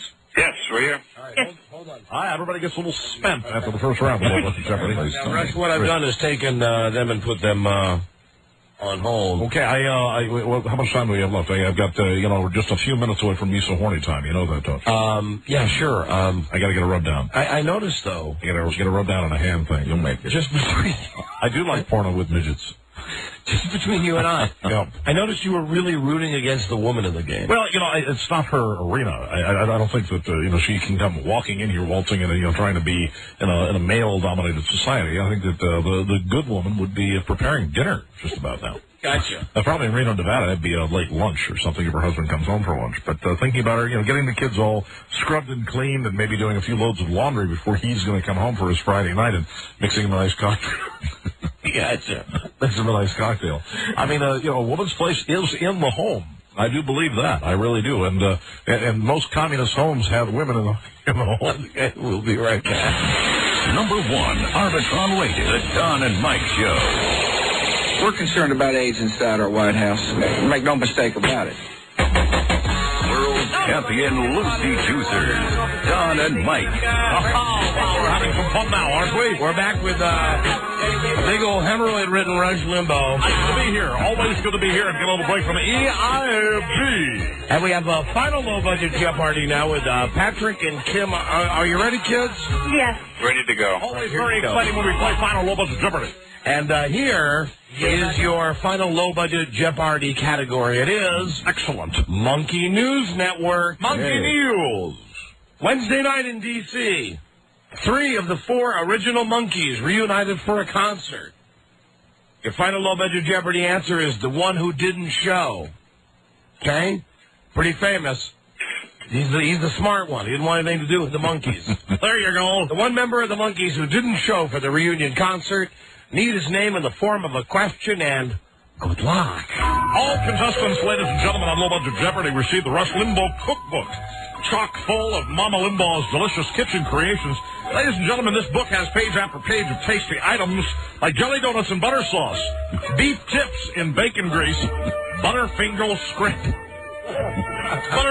scrambled egg tart, and twice fried crispy ice cream boats with hazelnuts and cream cheese, topped with a caramel and cheddar ragout, wrapped with pound cake and served with peanuts. Now back to final low budget Jeopardy with Alex Geronimo. Sounds delicious. It is. Eat it for breakfast. Okay. There you go. We're going to go to Kim first. Yes, she's low woman on the totem pole, but she is the returning champion. Kim. Kim, the monkey who doesn't tour with the Monkees. Whom is Mike Nesbitt? Mike who? Nesbitt. Nesbitt. Kim had a little trouble with those names. Sorry about that. I can't give it to you. Although it doesn't matter if Patrick has it right. Patrick. Yes, sir. Yes, I'll feel. Who is Mike Naismith? You know, if I'm going to be tough on her... Naismith? I'm sorry. Yeah. You both had it wrong. You have to pronounce the names correctly. Michael Nesmith. Nesmith. There you go. It's an S and a myth. I was closer. Yeah, I know you were, but unfortunately, close is not going to count this time, Patrick. Right? Close counts and horseshoes, hand grenades. Hand grenades, and I love hand grenades. I know you do. Blow them up first. Ask questions later. Well, listen, you were both close, but I'm sorry that was not exactly right. So it's the type of game that Alan Linewan loves, because you're giving away no money. Listen, Kim, you do get to keep the money you won before. Here now is Rush Limbaugh to tell you guys about your prizes. Rush. Yeah, Kim, your previous total was $27. You get to keep that. I think that's a fantastic thing they're doing here on the Don and Mike program. But let me tell you also that you've got some parting gifts for you, Patrick O'Reilly and you, Kim Phelps. Patrick, of course, from Scarborough, Maine, and Kim from Reno, Nevada. First of all, both of you have won a Book of Shadows Blair Witch 2 DVD CD featuring the new DVD plus CD technology that has made the DVD playable feature film on one side of the disc and the CD DVD. What the? There we go. But wait. That means you got the movie on one side and the May I try again? May I try as only I can try? I'd like to. May I try again? Sure, go ahead. All right, first of all, kids, you won a Book of Shadows Blair Witch 2 DVD CD featuring the new DVD plus CD technology that has the DVD playable feature film on one side of the disc and a CD playable soundtrack on the other. Book of Shadows Blair Witch 2 in stores now. Thank you, ladies and gentlemen, for giving me a second chance on that one. Whatever you were. But wait, there's more. You've also won a box of Lucky Charms Cereal. I love this. I love it with butter.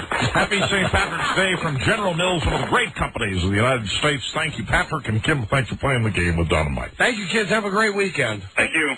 Thank you. And, well, what can I say, Raj? Absolutely. It's a pleasure to be here. And maybe sometime you could come up and join me on the EIB. I really would love to have a bisexual experience. You have to go. Always remember and never forget. Moments of Jeopardy is a production of Boron Incorporated and is distributed by King World. Good one, Rob. A bisexual experience. Rob puts them up sometimes, and I just read them. You know, hold on, Buzz. Before we get to the news and the comments, I like it. It worked. We have one last girl coming in to be measured. Oh, good. Fantastic. Now, keep in mind, we've had so many girls signing up for our experiment. Excuse me, not contest. The experiment on Monday. The grand experiment. That we're only going to be able to take the 6 smallest breasted women. Right. To take the all-herbal pill for 3 months. Another good-looking woman. Another cutie. Everyone. You know, I think we can conclude that women with small breasts are very attractive. You know, the next time we play strip trivia, we should just ask for flat girls. Yes, women with small breasts. And we get all cute girls. Hi, what's your name? My name's Kathy. Kathy, where are you from? Centerville. What size bra do you wear, Kathy? 34B. 34B. You know, she's probably another one of the big ones, relatively speaking. So you've heard us talking about this, and you're intrigued by the product? Right. I don't want to ever get implants. Yeah, well, that's smart. Okay. Horrible. And you got a boyfriend or a husband that asked you to do this? No, this is just me. Oh. Just you, just a single successful girl. Well, it's measuring time. Yeah, we need you to take that jacket off, please. Yes. And, you know, it's funny because the last 3 women that have done this all had the kind of the same reaction, where they kind of don't realize what they're doing until they get in here. And please, there's no need to worry. Little shy. I didn't realize it would be this small. It's an intimate setting, isn't it? Well, would you feel better if we were in a bigger studio? I thought you guys were behind glasses and everything. Like we would be looking at you behind glass or something like that? Well, no, Buzz is looking at you from behind glass. There you go. Something like that. Would you like to go into Buzz's studio and do it? That's okay. Okay, very good. All right. No problem. Take your jacket off. She's cute. She looks like another one of those girls who could be on Dawson's Creek. Absolutely. Long brown curly hair. Yeah, and because we are having the larger-breasted women, you know, it might be tough, but we'll see. She could be an alternate. Would you take your shirt off, please? Here we go. Now she's doing the bra trick.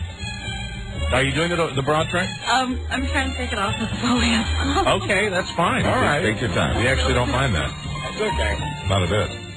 And now lift up and... Like over? No, you can't keep it over. Here we go. We got to see what's doing. That's right. A very nice brassiere. Just take that shirt off. And you said that is a 34B? Yes. All right, so you're looking to get bigger. Yes. Yeah, like they all are.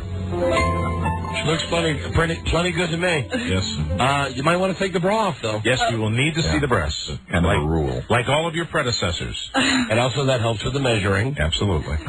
Now, come on, hold on. She's hiding. Hold on. Oh, she has a tattoo. Hold on. Oh, lovely tattoo. Come on now, arms at your side. There you go. Now, don't be afraid. Come on. All right, Lisa's doing the measuring right now. Oh.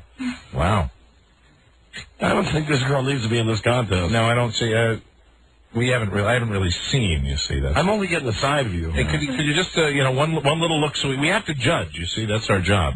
Come on. Oh, now you're making us feel. Now you're making us feel dirty. Those are lovely breasts. Kind of the point. Okay. I hate to feel dirty, Rob.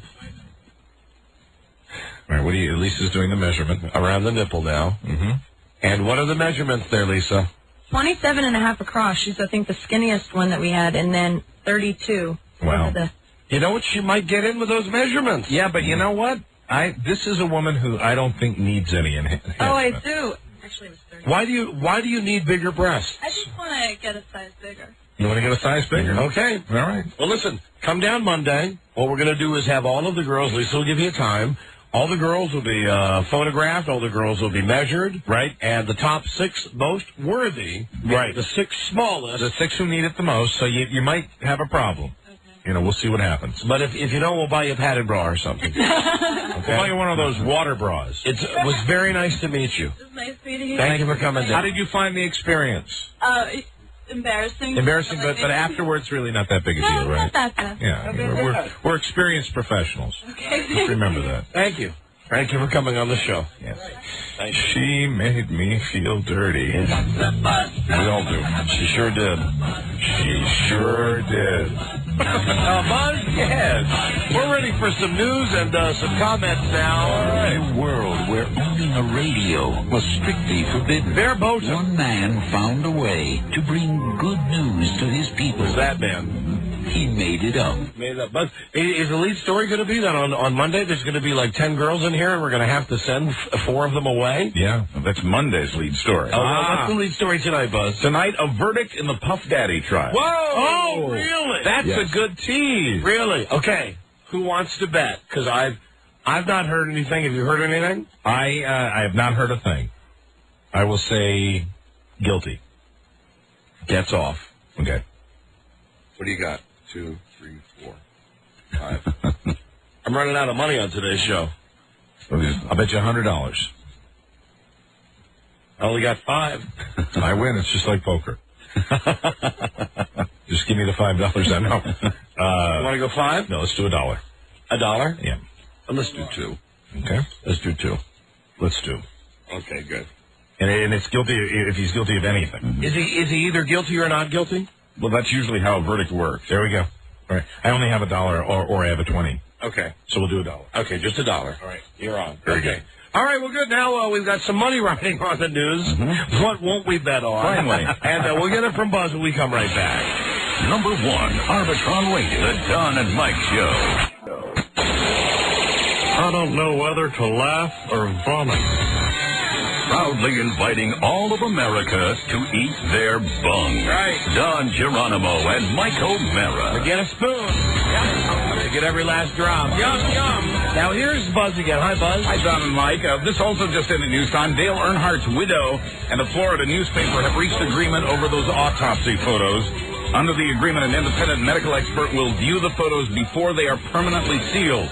A court-appointed mediator will choose the expert. The Orlando Sentinel will be allowed to ask the expert 3 specific questions concerning Earnhardt's injuries and the cause of his death. Her lawyer says Teresa Earnhardt is pleased with the deal. She didn't want the photos released. Yeah, who can blame her? The president of a website who is suing to get the photos is not part of this agreement. That'd be crushskull.com. Website, well, I won't even give the name of the address. They've promised at any rate to continue to fight for the photos, which are public record under Florida law. You know, really, hitthewall.com. Honest to God, isn't there a certain time though when you just back off of that? I mean, but I guess not on not in the internet. Unless you're a website, and then you just keep plugging. Right. Absolutely. You know what? I'm sad to say, I'd look. I'd look too, but if they had them on... Do you agree with me that, you know, really, I mean, just in this climate, because it became this already, and the wife is into it, I'd look too, but I mean, you know... I'd look. I mean, besides, even if they don't somehow, if they come out with some rule that says they can't get there... Right. They're going to get there anyway. Of course they are. Somehow they're going to end up on the internet. Yeah, and it's some guy right in the medical examiner's office, right? Usually the National Enquirer counts on that kind of thing. Mm-hmm. Right, so, you know, we're going to see it either way. Oh, yeah.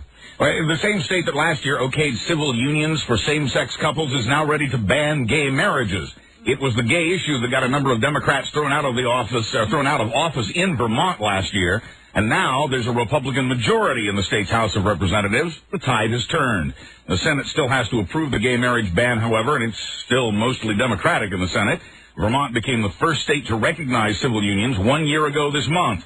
It gave gay couples all the rights, benefits, and responsibilities of marriage without giving them the legal status of married. That's right. We have been actually in negotiations with the manager from L&D Genitals. Yes. To have her marry Ann Heche on the steps of the county courthouse up there in Vermont, and then it fell apart. Those 2 kids broke up. They broke up. Love. You can't count on love. No, Melissa Etheridge and Julie Cypher, they broke up. Right. And supposedly Heche likes the meat. That's what I'm understanding. Yes. From all the tabloid reports that she's been seen with a young squire. Heche is a meat eater. Again. And I know you're wondering, who is Ann Heche dating? Yes, who? This is Larry Michael, Westwood One, Notre Dame Radio. I wonder. That's right. Darlene's not happy about it. Of course not. Yeah, but she's understanding. She is. Right. The handyman did it. A handyman in California has been convicted of strangling an actress who played key roles in the Alfred Hitchcock classic Psycho. Kenneth Hunt could get the death penalty Monday when he faces sentencing for that murder and one other. How's his brother Mike? Mike Hunt? Yeah. The actress was Myra Davis, who was Janet Leigh's body double and the voice of Norman Bates' mother in that movie. Well, you couldn't even hurt a fly. If your doctor ever decides to throw in the towel, you might want to check to make sure he didn't leave it wrapped around your intestines. In Houston, a man with colon cancer is getting $400,000 out of a lawsuit against the doctor who sewed him up without removing the surgical towel. Get to know Charlie. Sorry about that. Bill Miller Jr. complained of pain after the operation. Doctors waited 6 weeks, though, to make sure it was safe to go back in for exploratory surgery. It's a Snoopy towel. Get to know Charlie. Dr. Charlie, what happened here? We left the towel in there. Me and Joe, we were operating the guy's stomach, and Joe wanted to get a beach towel in there. We threw it in there just for fun. Oops, Charlie, that was my fault, as usual. And in Saranac Lake, New York, a doctor has stopped doing surgeries after another screw-up. He operated on the wrong knee this time. 6 years ago, he operated on the wrong hip. That's when the hospital started writing yes on the body parts that are to be operated on. They say there was a yes on the patient's knee this time, but the doctor operated on the other knee anyway. So now the hospital says it will put red hockey socks on the limbs that are to be avoided, along with the word no. Well, that will certainly take care of that problem. That's the doctor you want to go to. And thank you, Buzz, for the news and the comments and the call 100. Right now, my bladder is about to burst, so I'm going to leave now. You have a good weekend, as good a weekend as you possibly can. Let you know on Monday who wins the money. Absolutely.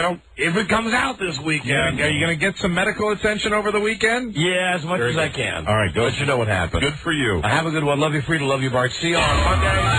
Now call 100. Phone number 877-365-3636. Call 100. Number 1, Arbitron Lady, the Don and Mike Show. Millions of high blood pressure sufferers in China are using Z-Strong. It's now available in the United States. Our thoughts are your utmost concern. The Don and Mike Show. Any news from China, Buzz? No news from China, Mike. All right, let's get out of here. In sports, one of the tightest games of the day, Indiana State upset Oklahoma 70-68 in overtime in the first round of the South Regional in Memphis. And there were upsets today in the first round of the NCAA, including Gonzaga over Virginia, 86-85. Gonzaga won? Yes, they did. Yay! Butler. Gonzaga. I know Charlie would be happy. Butler stunned Wake Forest, holding the Deacon Demons to just 10 points in the first half. The Bulldogs prevailed 79-63. Wake Forest was one of ours, I think. I think so. I don't know. Who knows? I don't have the thing in front of me. Please don't get it out. I won't. Please. Don't worry. In other games in today's first round play of the NCAA, Temple defeated Texas 79-65, and Charlotte ousted Tennessee 70-63. Arizona, Florida, and Illinois were also winners in today's play. All right. And we did have Arizona.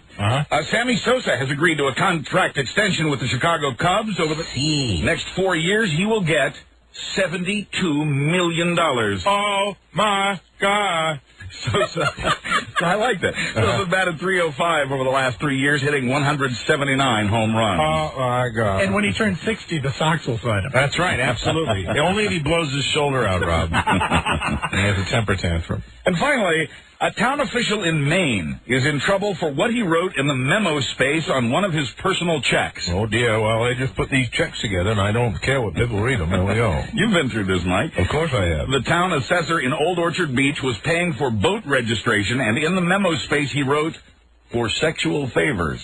Hey! You know what I forgot to tell you? What? That those checks that Don gave me with the for hand relief for cash and oral sex or whatever he put on them. Yeah. I went to get my car serviced, and I had left the checks in there, and they called and said, "You had 2 checks here that we thought you might want." The place where I get my car serviced, and so they were all looking at the, and then I got it, and it was like the little paper clip, and obviously like 100 people had read it. Yeah, no chance that's photocopied enough in the break room. No, I'm Johnny Perbertina. Hey, look what the disc jockey did. So in the memo space for his check to pay his taxes. His what? His check to pay his taxes. That's not easy to say. No, really isn't. His check to pay his taxes. Nothing is at this hour.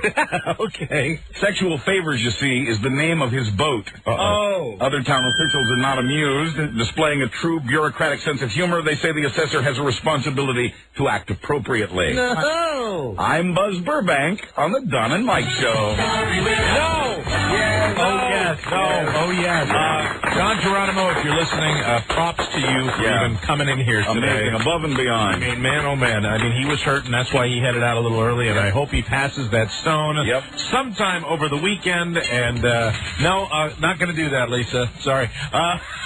Just as per. Okay, I do want to mention that on Monday's show, it's Small Breast Monday. Yeah. All the ladies that are participating in our grand experiment are going to be here with their small breasts and begin taking the new bust products. We will have Angela, the good lady who invented it, here to talk about all the benefits and the questions and ramifications, whether you grow a third eye, all that good stuff. She'll be here on Monday. Also next week on the show. Next Friday, you can win $1,000. Book of Shadows, Blair Witch 2 DVD CD featuring the new DVD plus CD technology that has the DVD playable feature film on one side. Now the disc and a CD playable soundtrack on the other. Book of Shadows, Blair Witch 2 in stores now. They're making that possible for you to win $1,000. Don will have the details on how you can win that next Friday. But we got to get out of here for now, so let's get right to the telephone. Rob, did you take it? All right. Hello. Hello. I am caller 100. You are indeed caller number 100. What is your name, sir? My name is Andrew. My wife's in the car. She can't believe it. Oh, okay. Oh, listen to her. She sounds like she's practically having one. Oh, pretty much so, yeah. What is your wife's name?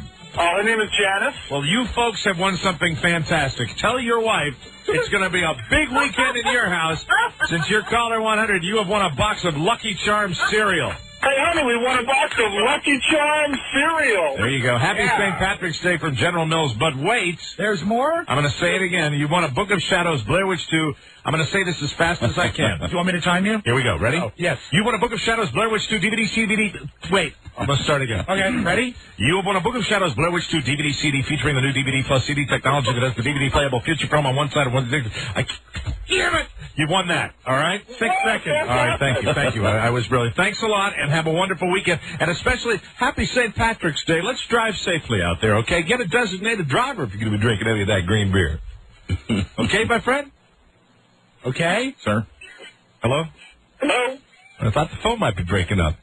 No, Mike, I pulled over. Hold up. I think my wife just turned up the radio. She's got to turn it back down. Okay, turn it back down. Congratulations, sir. Have a nice weekend. Thank you very much, Mike. Happy St. Patrick's Day. Right back at you. Put them on hold, bro. That's it. We have to get out of here. Don, good luck passing the stone. Yeah, seriously, we're all pulling for you. Hope you do well with that. And thank you and good night, Buzz. Thank you. Good night, Mike. Thank you and good night, Rob. Aaron, go bra, Mike. And you know what, Rob? I'm looking for a bottle of Have you no cap? And I believe, someone has cleaned up a little early again this evening. Let's go. Shall we try it? Over the console and around. He did it again. Now, unfortunately, I did not make it into his mouth. And have a great St. Patrick's Day weekend, everybody. We'll be back on Monday. And that's it. Got to get out of here. So long. Have a great weekend. Love you. Let us smile to your ears. Till we meet again, this is Sammy Davis Jr. saying, be kind, be nice. And I hope the next performer has the pleasure of having as nice an audience as you've been tonight. And let me leave you swinging. Number 1, Arbitron Radio.